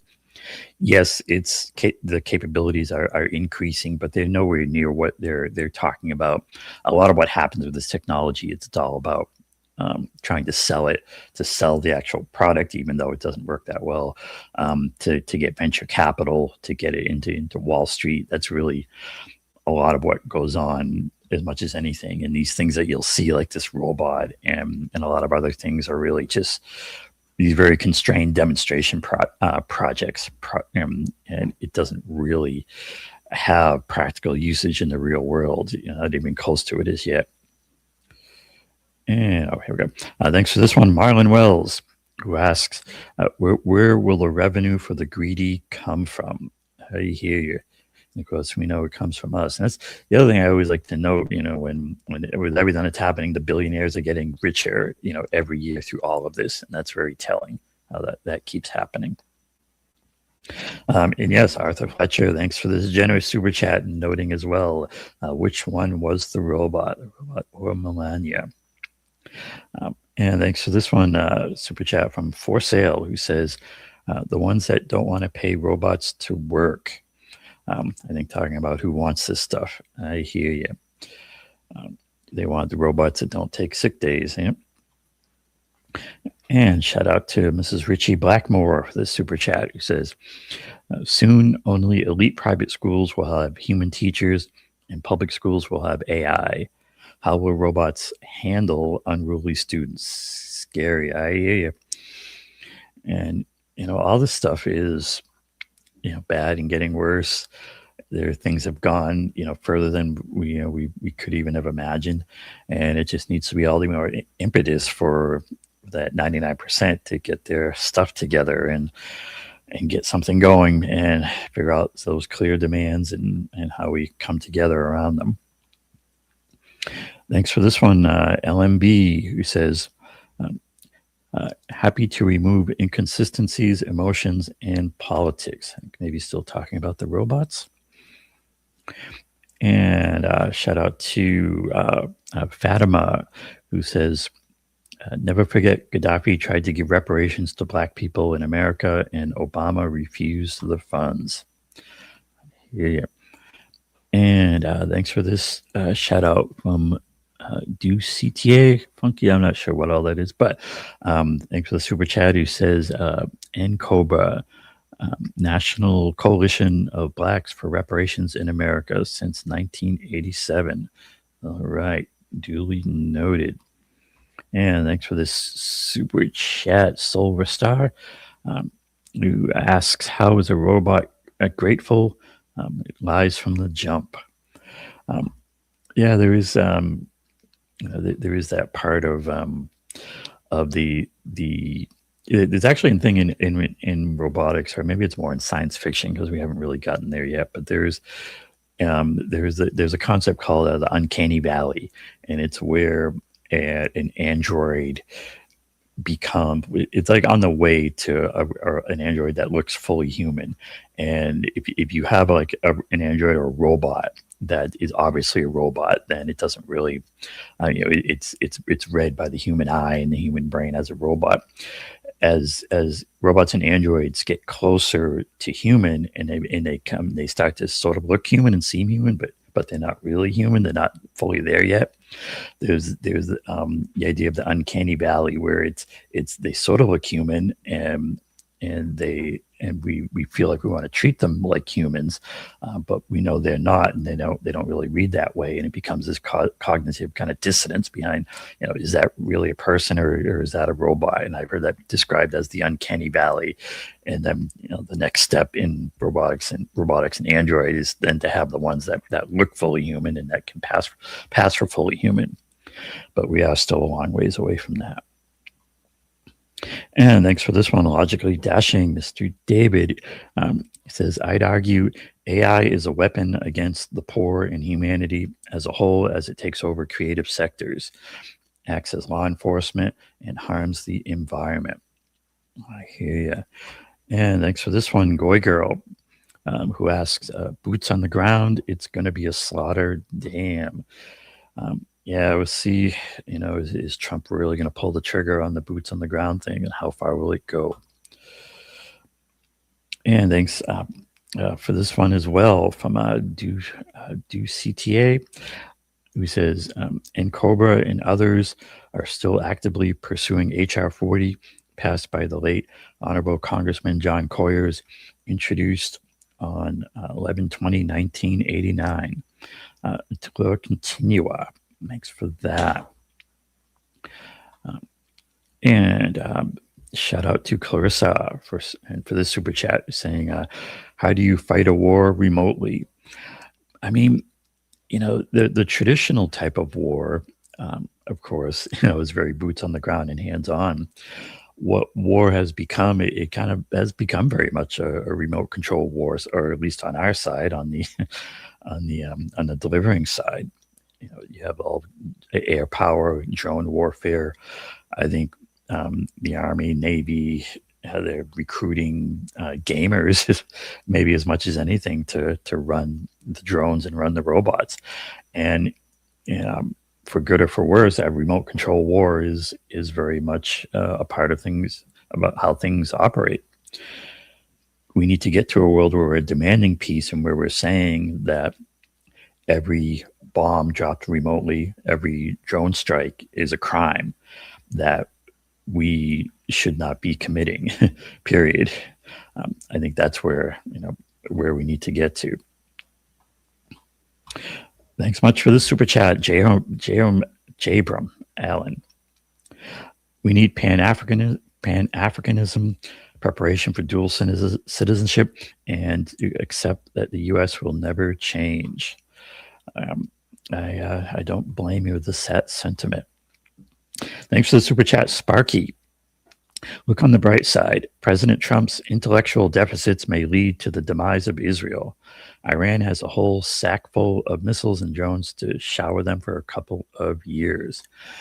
Yeah, I mean, that's not what I personally want to happen, except, it's going to be what it will be.